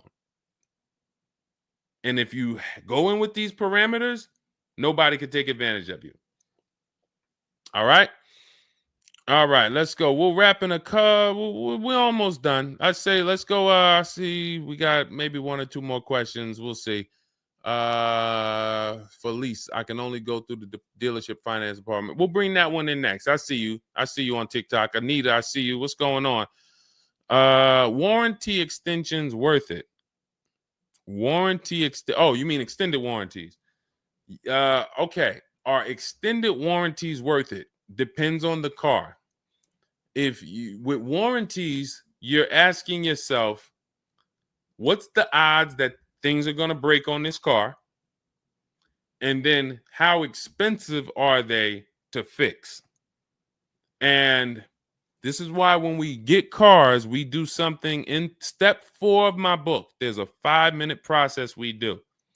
It's a Google check where we check reliability. Every car you look at, you should be typing into Google 2025 this reliability. If you're buying a used car, you should be typing in 2023 Kia K5 reliability. And then you skim those articles. Thank you, Renee Cunningham. You skim those articles, and then you see, what are the third parties saying about this car? Are they saying the reliability is less than normal or less than average? There's tons of people who were in love with a car, and then they do this 5-minute exercise and they see owners are reporting electrical issues with the car, software problems with the car. Owners are complaining about the infotainment system in the car. So this is this is what we call bad DNA. This is not something that when we buy used cars, you'll see in my book and you'll hear me talk about on the show. We screen down used cars with title history, service records, accident history. That's how we make sure it's a quality used car. Title, service records, accident history. But you could put all those things together, and if you got a car with bad DNA, it has electrical problems, none of that will fix it. So, Deshone, I did that whole search you told me, man. I did everything. I narrowed it down. I got a good car. I got the best price. But, man, the car is giving me problems. You skipped step 4. You didn't do that Google search I told you to do, right? No, I didn't, man. I didn't do it, man. I skipped that. That right there, now you got a great deal on a bad car. So the things I'm telling you to do take 5 minutes. Nothing that I have talked about on this stream takes 2 hours or 1 hour or 45 minutes. Shoot, I have my car in 60 minutes. I do the whole process in 60 minutes. So not one thing I have told you takes more than 15 to 20 minutes at a time. So this is a 5-minute exercise concerning this question somebody asks, are extended warranties worth it? So extended warranties cannot fix a car with bad DNA. You want to skip that. So once you find out, okay, I got a car. For example, there's certain Nissans, when you pull them up, you do you're going to type in the year, the make, the model, longevity. Going back to the keepers. Everybody who answered earlier, they're a keeper. You buy your cars, you keep them more than 8 years, type K for keeper. You don't lease. I don't want you thinking about leasing. But if you're keeping, you need to think about warranties. Just like people who lease don't need to think about warranties for the most part, unless they're a high mileage driver, they're getting a high mileage lease, they're not thinking about warranties. So if you're a keeper, you're thinking about warranty, which means you need to look at longevity. There are certain cars you're going to type in, do this exercise, type in the year, make, model, and the word longevity to Google, and you're going to see this car, owners report transmission problems between 90 and 110,000 miles. There's nothing you can do to change that car's DNA. Nothing. So, yes, you can get one with good service records, good accident history, good title history. Nothing you can do to change the fact that that car has transmission problems from 90 to 110,000 miles. So once you do that exercise, that quick 5-minute check, then we can look at what's the cost of repairs on this car? Is it a Mercedes where when something breaks, it's $2,000?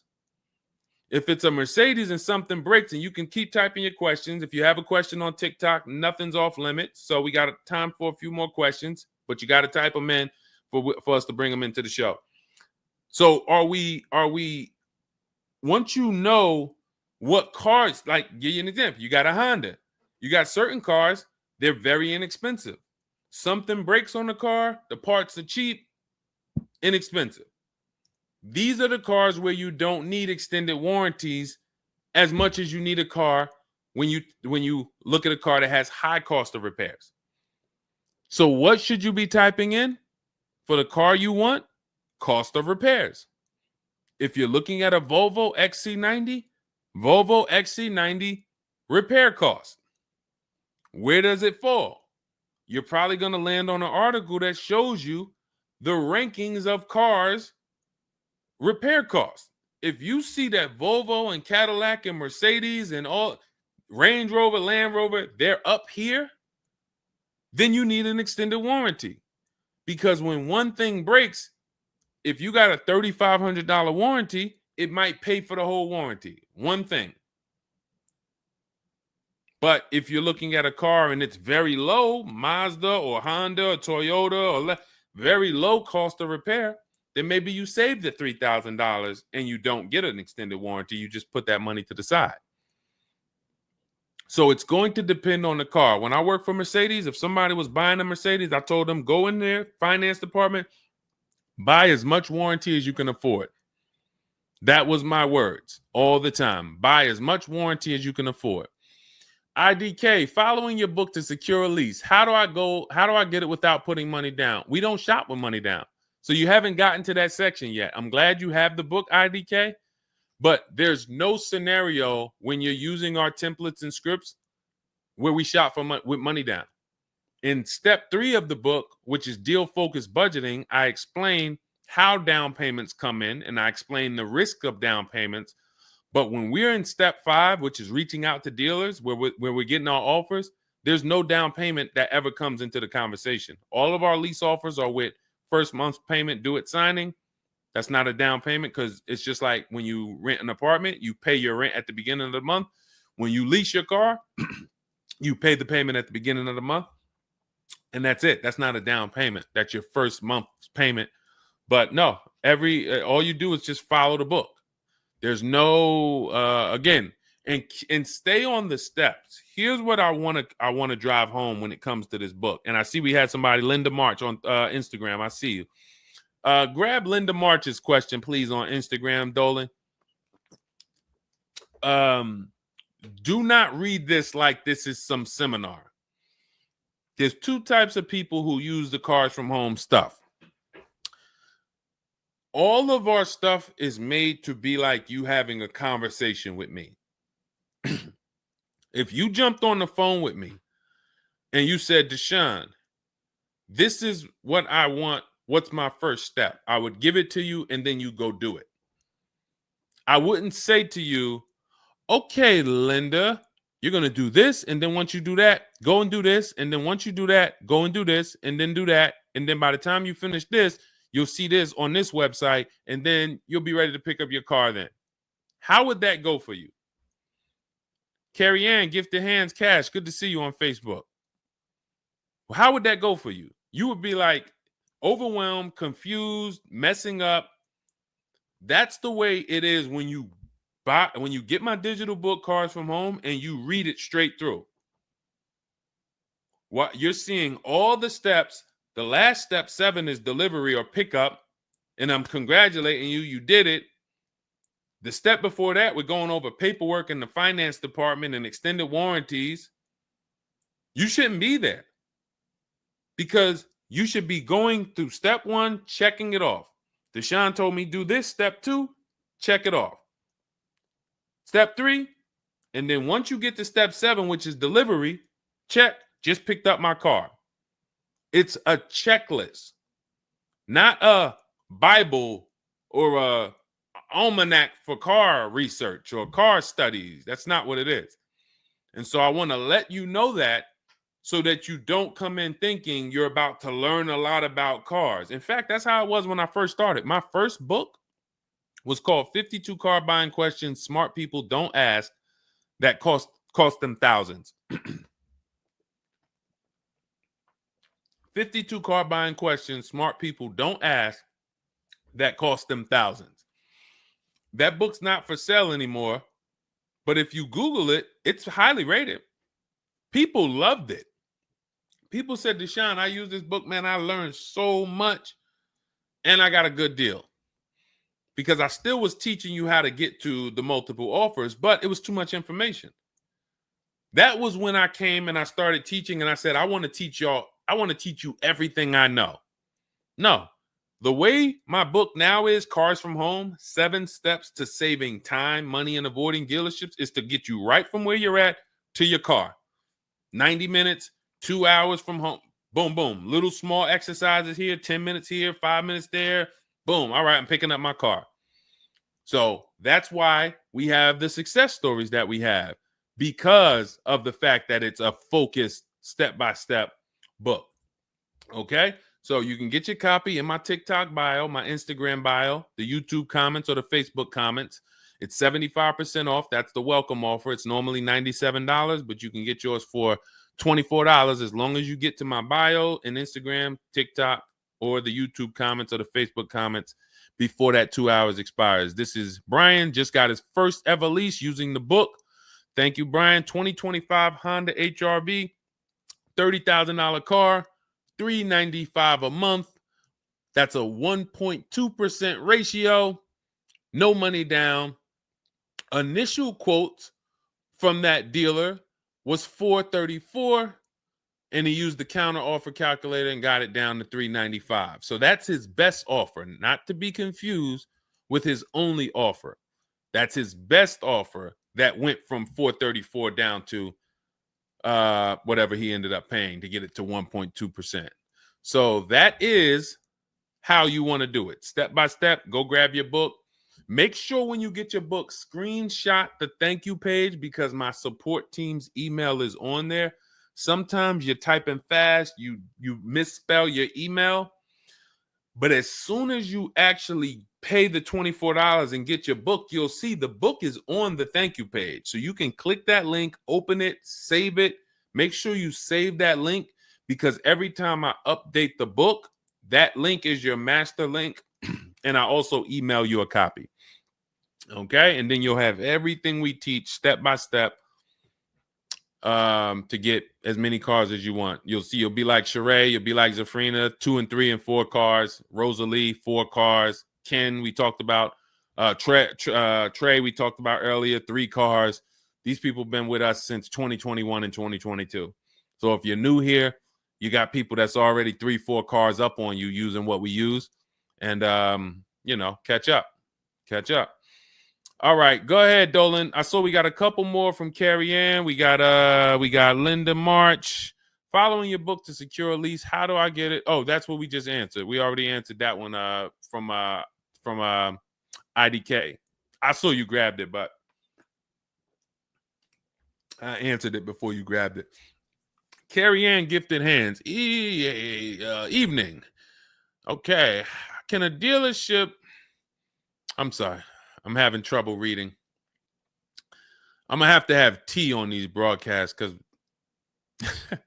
can a dealership take your newly purchased vehicle to a private mechanic without telling you?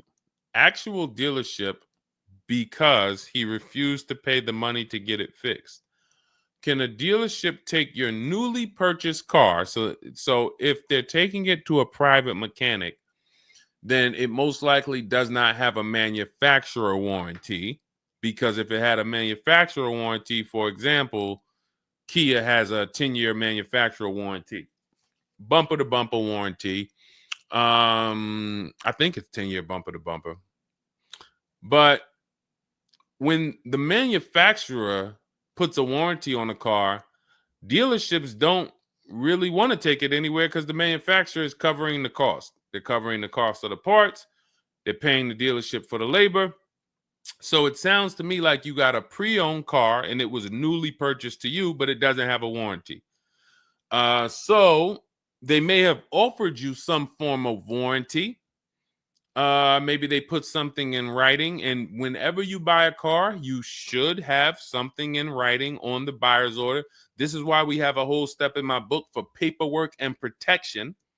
That's step 6, because you need to have certain things in writing before you actually take delivery or pick up.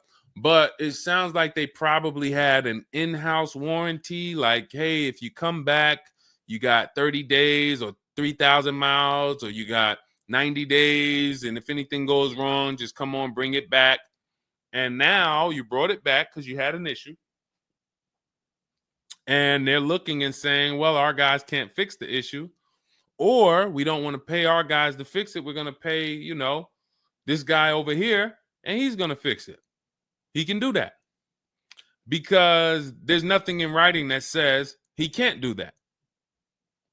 And she said, correct. Ask me how I know. I swear, the reason why I invite you into my world, guys, is because everything that you think is complex is totally normal for us.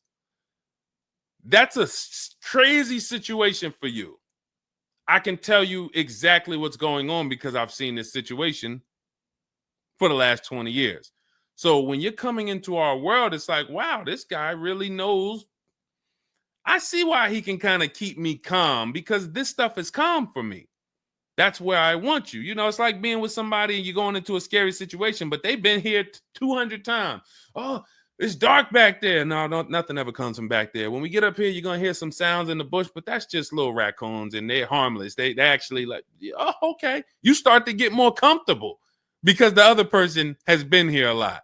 So there's nothing in writing that says he can't do that. But if it is in writing that he needs to fix the issue, that's really all you care about. What's really in writing is you need to fix this. How you fix it and who you get to fix it, that's your internal business.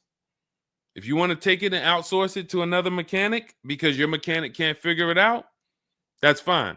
Some dealers have a relationship with a dealer up the road. So if, a used car dealer might take it to a Subaru dealer if it's a Subaru, and they might, but their thing is they need to get it fixed because they're obligated. You said just purchased it, went back into the shop 2 weeks later, still did not have it back. Exactly. So they're going to try to do everything possible to get it fixed. And that may include taking it to someone who they think can fix it. Now, I assume, are your payments due? Did you start a loan? Because this is different if you have a loan and you have my car and I have a payment due in 2 weeks or 3 weeks or 1 week. And if my payment is due, then I'm going to actually wait probably 1 month. And if I don't have anything in writing of when I'm getting this car back, then I'm going to make a police report. And because now I'm getting ready to either unravel this deal. You got to give me a car. I need to, and watch this. Why the police report? It's to document what's happening. First of all, people don't like to see police pull up to their, it's leased. It's a brand new car.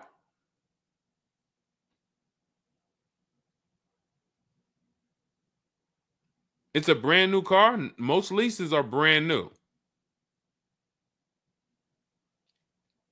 In which case, a private mechanic shouldn't be working on a brand new. No, it's used. That's another reason we don't lease used cars.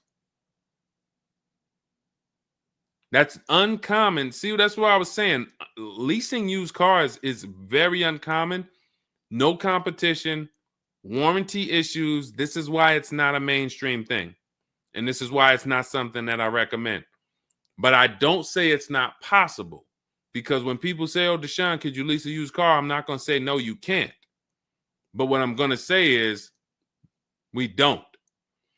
Now, you have is there a warranty in writing? Did they write something on, because now you pretty much have a payment on a car that's used. That what is the warranty? What did they put in writing that they would cover if something went wrong? They had to put something in writing because they're covering it now. Or they have to fill some form of obligation. You paid 2 payments, but what warranty did they give you? Was it a certified car? Because that would give you a year warranty from the manufacturer. But again, I don't think you have a manufacturer warranty. In fact, I almost know you don't, because they wouldn't be taking it to a private mechanic if it had a manufacturer warranty. Originally 32,000, at the end 62,000 through. Originally 32,000, at the end 60,000 through Exeter. Yes. Well, I mean, originally 32,000. I don't know what you mean by that. Is that your mileage? I need to know. Did they put something in writing saying that they were giving you a warranty?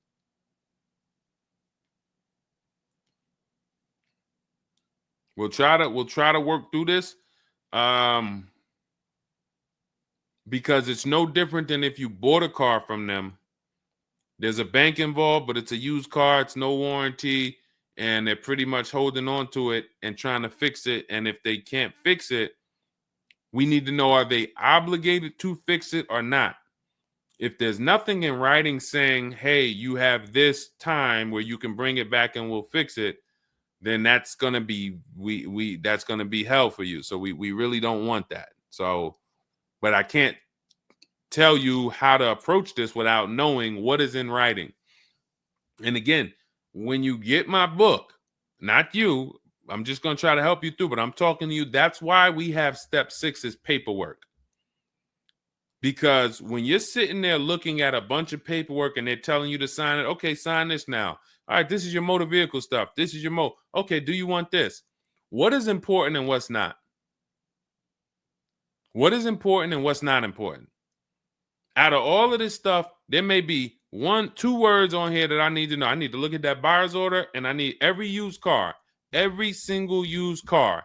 I need to know what the warranty is when I drive off. Is it as is? That means when I drive off, it's on you. If the axle falls out on the highway 5 miles from here, you just signed an as is deal. Buyer beware, it's on you. Is it 30 days, 1,000 miles? Who's going to do the work? Is it from the manufacturer? Is it from this dealership? Where can I go and use this at? You got to come back here. Do I have to go? Is this a nationwide warranty? I need to know what is covered on this paperwork so that I don't end up in a situation that we're trying to get out of right now. The warranty is through portfolio protection.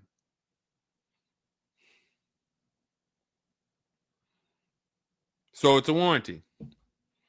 May not be a good one, but it's a warranty. So if there's a warranty, that means they're obligated to fix it. And if they're taking too long to fix it, and I have a payment, did they put you in a loaner car? Are you driving now? What are you driving now? If I bought a car with a warranty, and then it had problems, I dropped it back off to the dealership, and they had it for 2 weeks, and I have payments I'm still making on it. I just got it, and it's in the shop. I'm not going to let that car stay in the shop more than 30 days with no car. I'm in a loaner. Okay, so you got to just chill out. You got to just chill out. Hopefully the loaner is as nice as the car you got.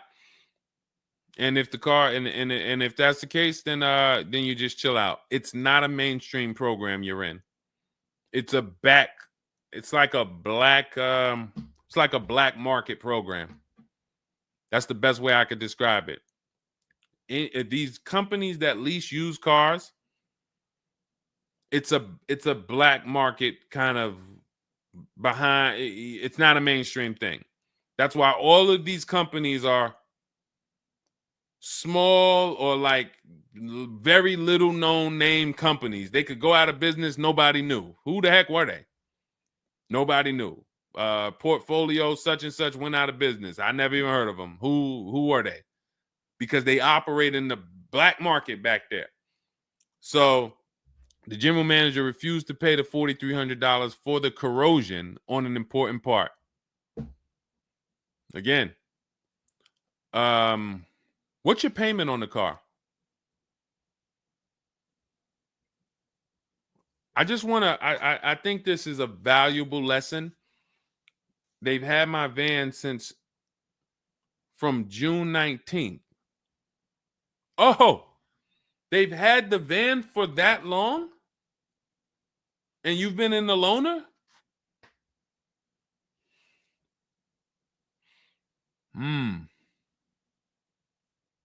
Holy crap. All right, what do I do from you? What's your payment on the car?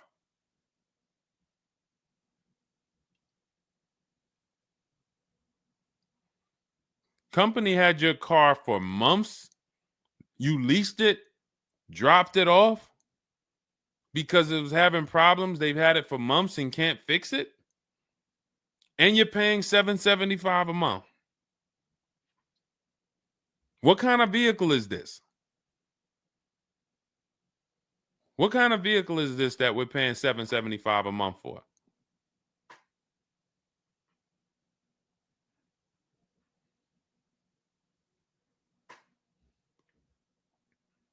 I just want to give you some time to type. I mean, I like to try to give you, I like to try to give you a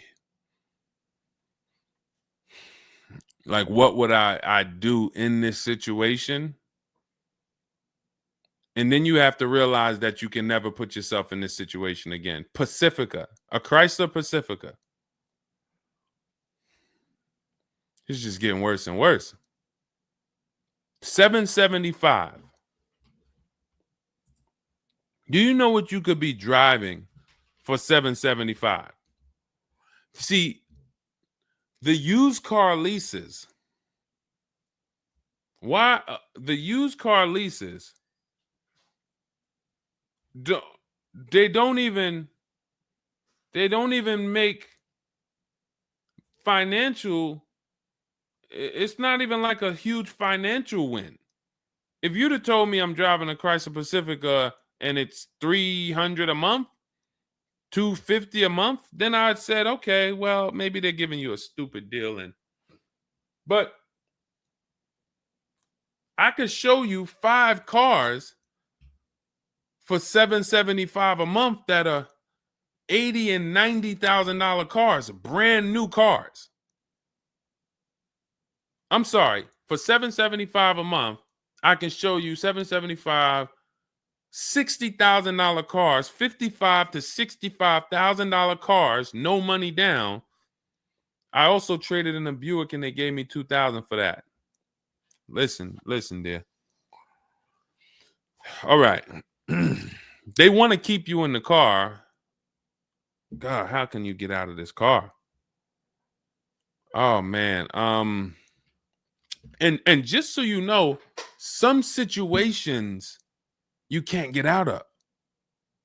So it's not like there's always a way out. There are some situations. That's why the reason why I want you to have my book, 7 Steps, Cars from Home, 5-star rated, Google it. The reason why is because you're not going to, once you sign that paperwork, it's not as easy as you've been taught to just get out of it. If it's a bad deal, if it's an overpayment, you go switch your car. It doesn't mean you got out of that deal. You just got out of that car. You rolled over the negative equity to this deal. Car deals are like, once you sign them, the damage is done. And then it's about, all right, what's the best way to get out where I lose the least amount of money on this deal? But I'm going to lose. Negative equity, it's going to be there. So it's much better to arm yourself beforehand than to say, all right, I'm in this situation now. How do I get out of it? Because some situations can't be gotten out of. People used to walk into the dealership, they got 15,000 of negative equity. Oh man, you can't get me in nothing. Can't get you in nothing. Well, when I put you at this car, you see this car, you like it, right? Yeah, man, I like that. All right, I got you the $450 a month on that car. That's a good payment. Absolutely, man. Come on, I'll take that right now. Okay, now let's bring your $14,000 of negative equity over. Yet $450 a month. That goes up to now $700 a month. Oh man, shoot, man, yeah, nah, that I can't even afford that. But hey, here's the bad part. Even if you could afford it, the bank's not going to approve it. So it doesn't matter if you could afford it because the bank's not going to approve it. So you cannot get out of that car. So that's why you arm yourself now. That's why I'm telling you, before you need a car, before you go sign the paperwork, make sure that you are armed with the right information. So now, if in this particular case, and you have a cosigner, you put a cosigner on here, told us to wait 6 months, and then we can switch owner names and info. Every time I think this can't get worse, you make another comment, and it just gets worse and worse. They called me in yesterday to pick it up, and the same problems were present.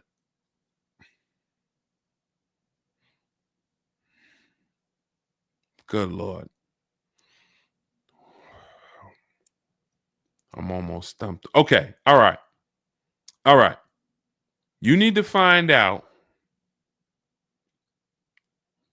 how many miles are on this car? How many miles are on this car? This is not a good situation. So that's why it's harder. And what I'm about to tell you, it might not even work. You may just be stuck in it. I'm trying to see if we can slice it any way possible to give you some form of solution. But if they keep giving you the car back, same issues, 60,000 miles on the car. Okay, so what I would do is I'm gonna call and get the payoff. It's gonna be low. I mean, it's gonna be high. Call and get the payoff because your payment $775. I'm trying to see if you can sell your way out of it. Can you do a lemon law on a used car?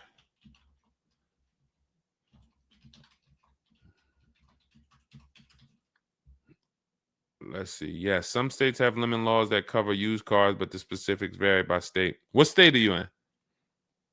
If they can't fix the same issue, but it's an aftermarket warranty.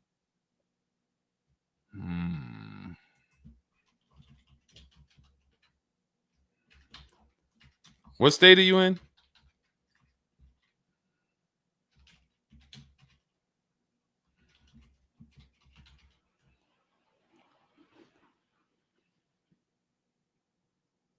Maryland.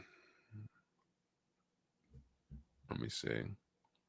On a used car, Maryland. In Maryland, the lemon law primarily focuses on new cars or lease cars. Nope, that's not going to work.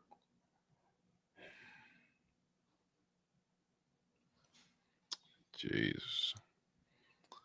I'm gonna be real with you. You could shoot me an email. I don't know if you can get out of this. You know, a contract is binding. You signed a contract. And let me tell you this. I don't know if you can get out of this without losing. You could just stop paying the car, have a repo on your credit. A lot of people will do that. I'm going to drop this car off, take your car back, voluntary repo, credits tore up. Not a good solution. It's going to cripple you from moving forward with cars. It's going to make it hard for you to get your next car. And then when you get a car, it's going to make that deal is going to be bad. Geez, how long is the lease? So this is just for those of you who are just joining us. We have this young lady got she leased a used car. Don't do this. And again, I'd like you to email me. Maybe I'll think of something that will come up as a solution. But you know, I trust you're gonna learn from this. It sucks. It's a horrible situation, and it's evidence of how bad certain bad structures can be. Because and again, I know some of you who've joined me for a long time, you may be used to, well, Deshone has a solution for everything. Not everything. There's times where you are too buried, and the only thing that will heal the wounds is time. That's the only thing. The deal is done. You have to pay down the deal. And then in a year, 2 years, you might be able you might be able to make a move, but you have to suck it up, bite the bullet, and we might be able to lean on them to get the car fixed. 78 payments. How? You said you leased it. This is a loan then. This isn't a lease then. 78 payments. You're in an 80-month loan on a Chrysler Pacifica paying $775 a month. It's not a lease, that's a loan, and it's 8 years that it's 7 years. 7-year loan.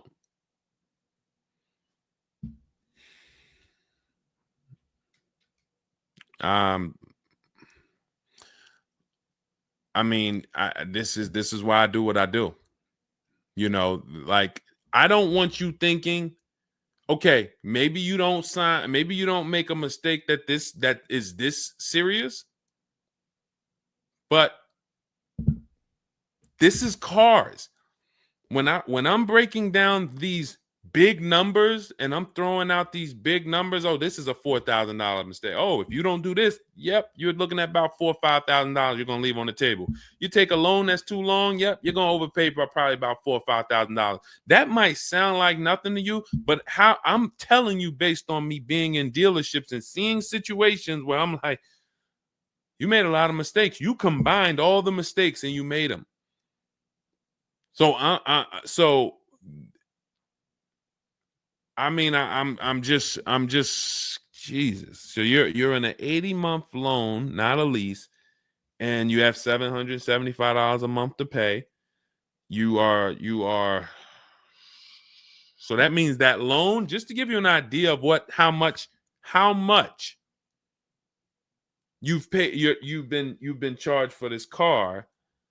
It's $775 a month times 80 is $62,000. So we're paying $62,000 over 8 years, over almost 8 years, or almost 7 years. Wait, 80 months, not 84. So yeah, almost 7 years for a Chrysler Pacifica. So we can't trade out of it. We can't sell our way out of it. That car is probably worth $20,000 at best. 2021 Chrysler Pacifica, 60,000 miles on it. That car is probably worth $20,000. But they charge you're going to end up paying $60,000 for it. Jesus.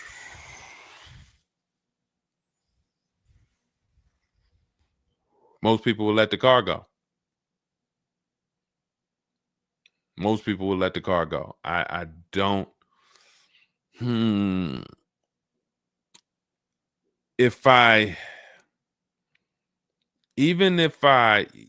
you run your negative equity, that is exactly what it's saying. 62,000.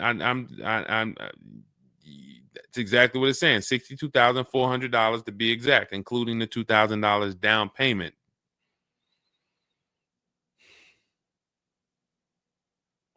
What's the name of this company that you did business with?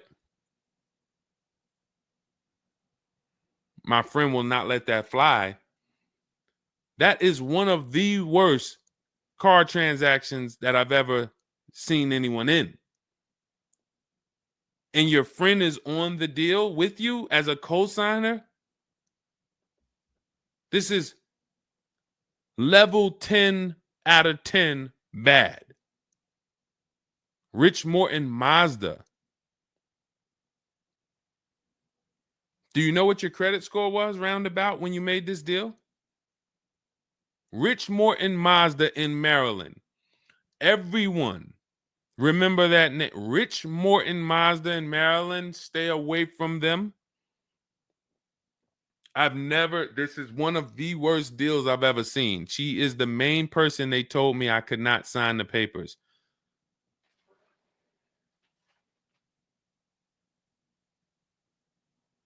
Oh.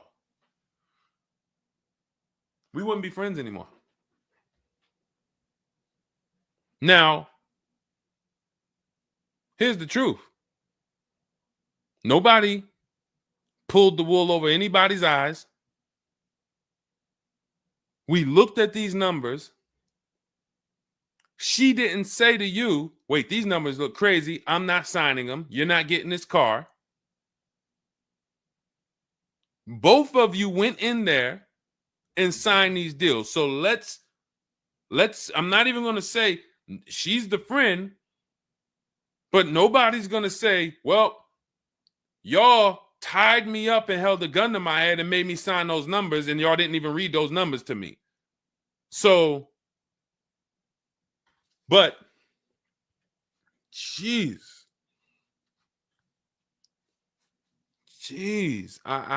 this, you're buried.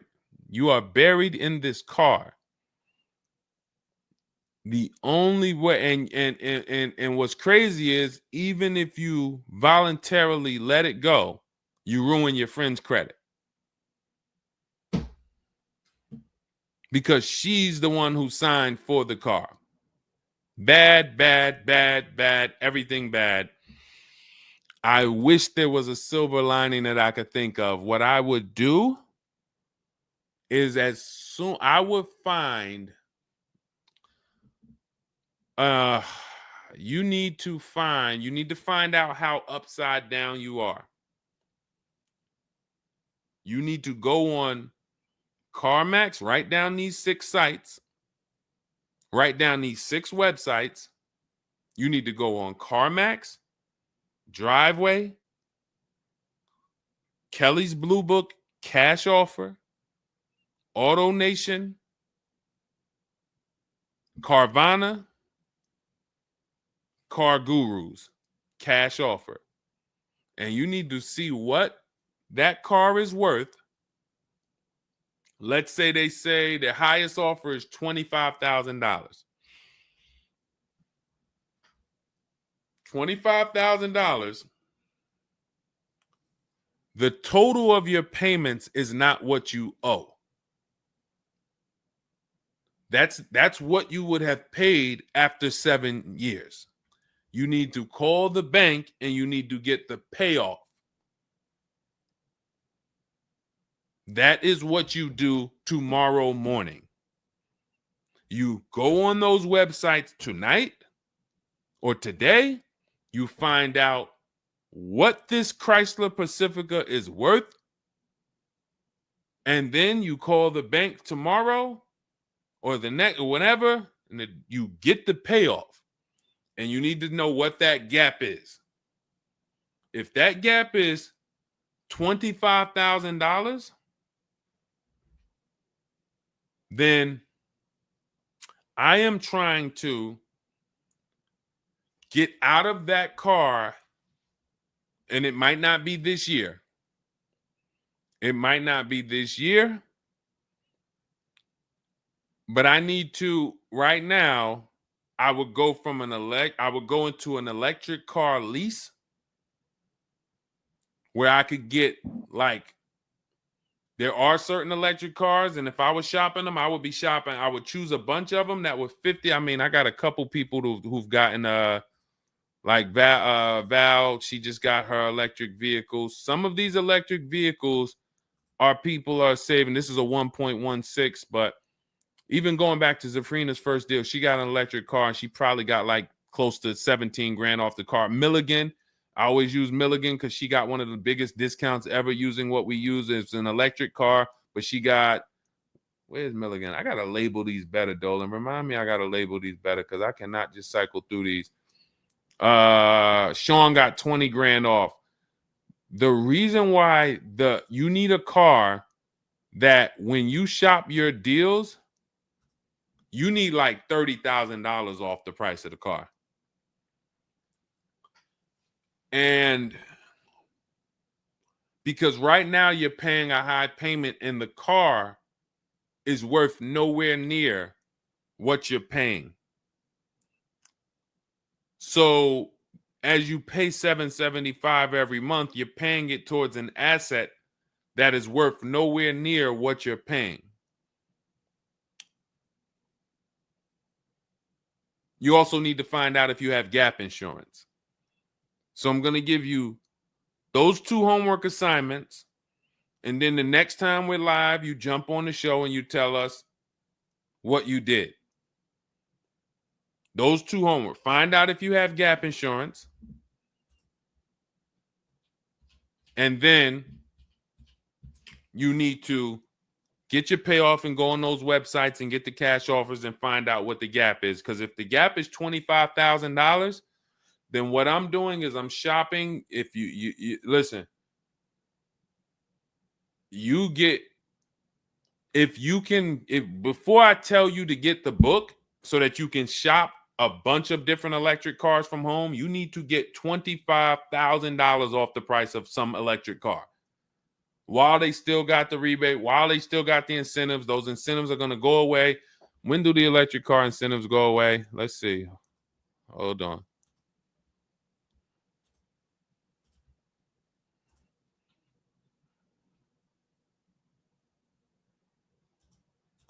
Hold on.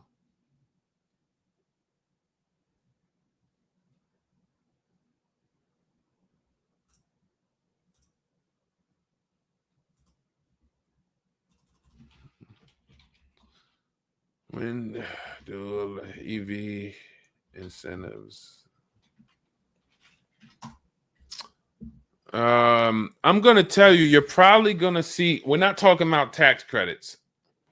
You're probably going to see huge electric vehicle incentives for the extended future because they're still building them and not many people want them right now. So you need to get like $25,000 off the price of some car or more. Like I said, with Milligan, she got she got almost 27,000 off. And then you would roll that over into a new car and you would lease it. And your payment's going to be high, but you're going to be in a good car. So if you lease a car and you end up with after you knock off that $30,000, and I would be just shopping multiple electric vehicle leases using our system. Again, at this point, you're either going to listen to me or you're not. So, I mean, I'm just going to assume you are. And you would just run multiple electric cars through our 25-to-5 system and see, all right, how much could I get off that one? Oh, they're saving me 15 grand. Nah, that's not enough. All right, let me go pick this Kia SUV. All right, how much can I get off that? Oh, 17 grand. Nope, nah, that's not enough. Oh, let me pick this one. Oh, they're giving me 22 off. All right, that's better. Let me see if I switch this car over to that, how much they would give me. And you're trying to get out of that car, but you cannot bring all of that negative equity over unless you already knock down this new car by $20,000 or $25,000 because the bank is not going to approve it. So you need something that you can save that kind of money off of and then come over to a lease and then, all right, forget about lowering your payment right now. You could lower your payment right now. You need to get out of that car into a better car for the same payment or similar payment. You're not lowering your payment. Only way you're going to lower your payment is to get rid of the car, ruin your friend's credit. But once you do that exercise, let me know where the gap is. Next time you see me live, jump on. Hey, Deshone, I did it.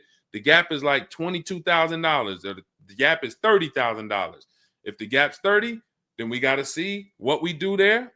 But the long-term plan is I need to get out of this and I need to get into an electric vehicle that I can lease for 3 years so that I can bury all that negative equity into this car.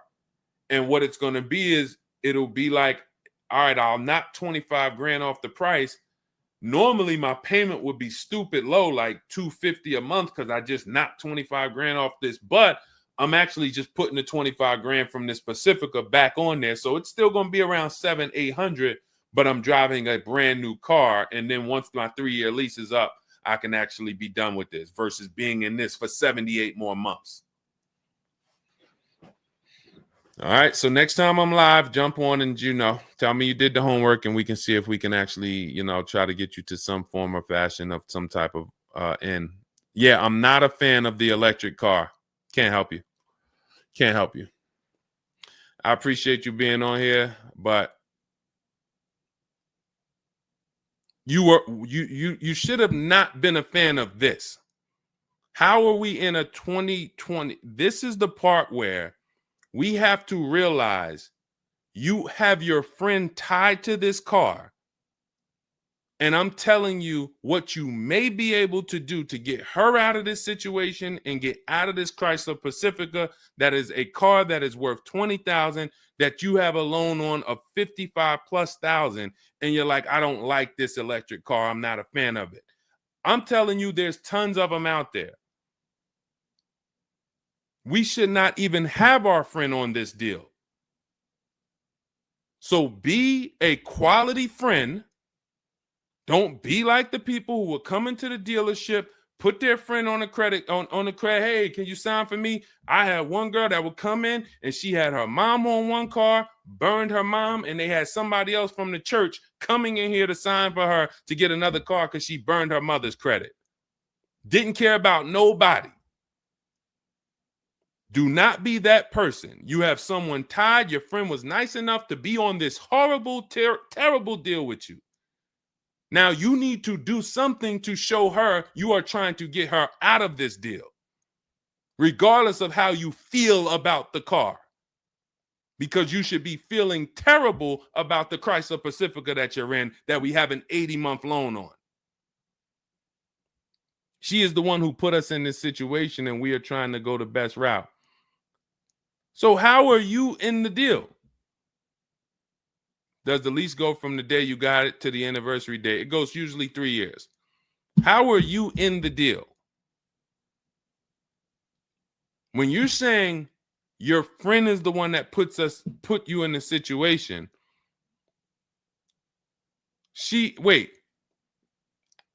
in one breath you're saying, believe it or not, she's the one who encouraged me to get it. And then in another breath, you're saying she's the one who put me in the deal, who put us in this situation.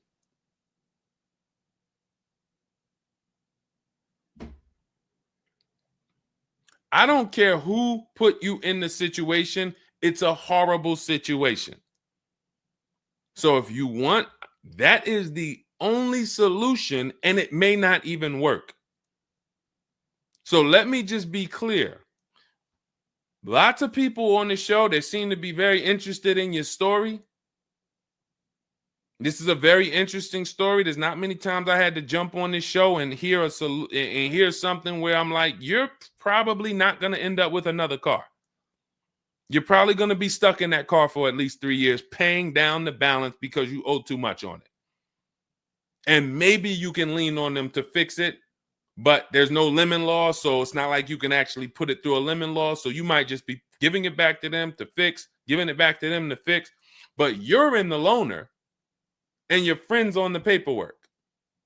So that tells me the car was for you. It wasn't for your friend. So your friend signed for the car knowingly, may have encouraged you to get the car. Yeah, girl, I'll do it. Listen, I want to see you win. Look, maybe didn't know what she was signing, didn't understand. All right, you're $775 a month. Can you afford that? Okay, yeah, I could afford that. Okay, perfect. All right, I'm going to sign for it. Didn't realize maybe it was for 7 years. and didn't realize that, oh, shoot, you're going to be paying 60 grand for this car, and didn't know, oh, this car is going to be in the shop, but it's your car because you're the one in the loaner. It's not her car. She's not in a loaner. So there's only one potential solution where you could even think about getting out of this car, because no one can get you out of a car that you're $30,000 buried in. There's no bank. You could have a 900 credit score, never missed a payment in your life. No bank is going to approve taking $30,000 from this Chrysler and putting it onto whatever new car you decide you want. You need to get a huge discount off of some car. There's no car that's going to give you $30,000 off or $25,000 off except an electric vehicle. So if I'm telling you something that may not even work, but it's your only route, that's all you got. You want to come up with something else, repo the car, ruin your friend's credit, I got nothing to do with that. My only job is to try to provide and advise a solution to when people tell me, this is my situation, this is my goal. Normally people have 2 or 3 options. You have half an option. Like, you ever play spades? 1 and a possible, 3 and a possible. You have none and a possible. The possible might not walk. But I'm telling you, do this exercise, and then we can see if that possible will walk. If it doesn't, you got no books. You stay in the car, and that's your only option. It's a bad situation. One of the worst I've ever seen. And I'm not saying that to beat you up. I'm saying that so you realize the severity of the transaction. So if I have to bite this bullet and I got to pay this car for the next 2 years, 3 years, it's because I'm in a bad situation. And then when I pay down this car, maybe I can make a different move in 2 years. And then I'll be much wiser before I make my moves, so that I never end up in this situation again. Okay? So for everybody who joined, this was great. Again, my goal is to keep you from ever making mistakes. Every mistake you make on a car transaction costs you thousands of dollars. There is no the least expensive mistake you could make is getting gap insurance when you didn't need it. Getting gap insurance when you didn't need it, you just paid probably $400 or $500. You didn't need it. All right, you lost $400 or $500. That's the least expensive mistake you can make on a car. Everything else is thousands of dollars, $2,000 mistakes, $5,000 mistakes, and more. So you can avoid every mistake by having a step-by-step checklist. If it's in Deshone's book, I do it. If it's not in his digital book, I don't do it. So there's no way I'm going to make a mistake. That's okay, TJ girl. We'll be back tomorrow.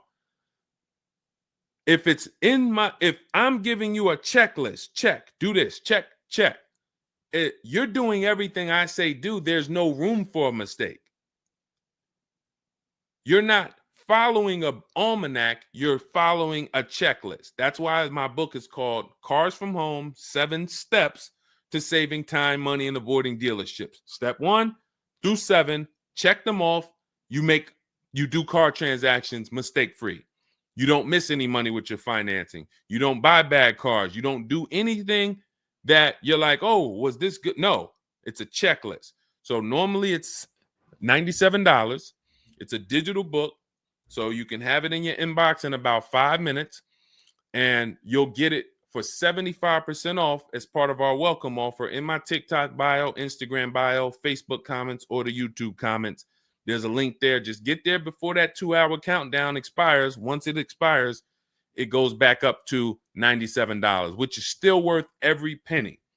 You spend $700 on a home inspection. Why do you spend $700 on a home inspection when you might not even buy the home?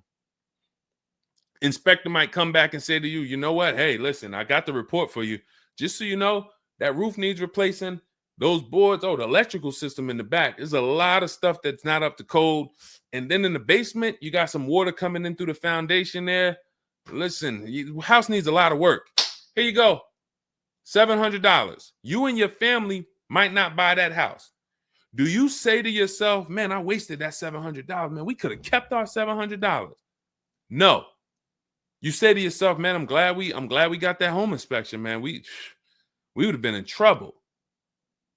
So this is how we approach cars. This is how people who I show you throughout the stream approach cars when they're working with cars from home.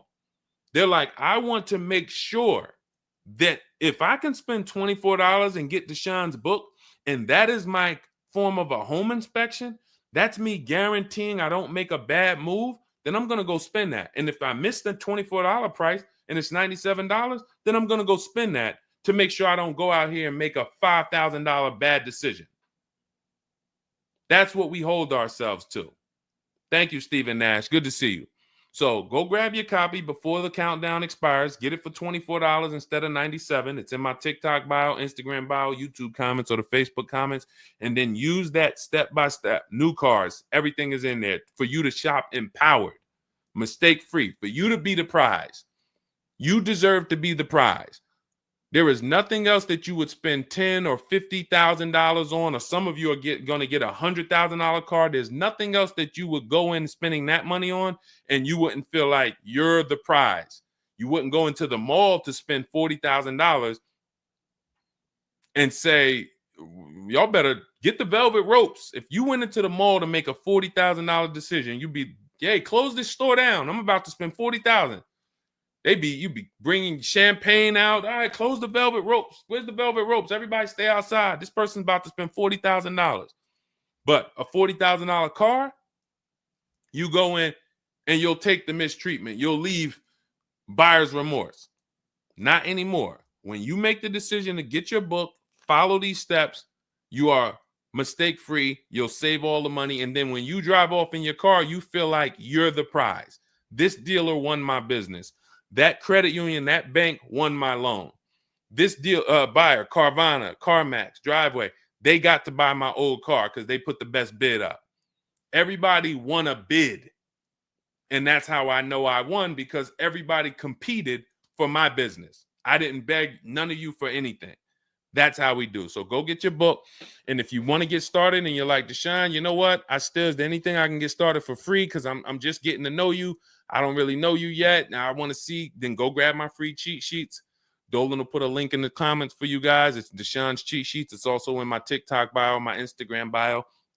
And you can see what we give to people who want free advice to get you started. But if you're like, no, give me the blueprint. Give me the bang, bang, step-by-step, start to finish. That's my digital book. Go get it. And carry in gifted hands. Please check back in with us. Let me know when you do that exercise how big that gap is between what the Pacifica is worth and what the cash offers will buy, what will pay for it. And then hopefully you can get to some solution. So I appreciate you sharing the story. I appreciate you being forthcoming, and certainly we'll wait to hear from you. Thank you everybody for joining us. We've been on here for almost 2.5 hours. It was a longer show, but I hope you all got a lot out of it. We talked a lot about all different things. Yeah, that's Denzel on the bookshelf. Absolutely. I got a lot of people on the bookshelf. I got Lucille Ball on the bookshelf. I got Miss Harriet Tubman on the bookshelf. Mr. Marcus Garvey. Who knows who that is?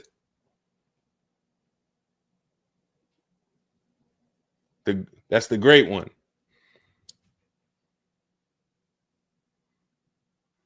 Y'all know what it is. I only have the greats around me. Alexis Chu, you don't know who that was? Who could tell Alexis who that last person was? Man, you better get up on the honeymooners. Yep, that was, yes, TJ girl. Yep, Jackie Gleason. Yep, that is right. The great one. So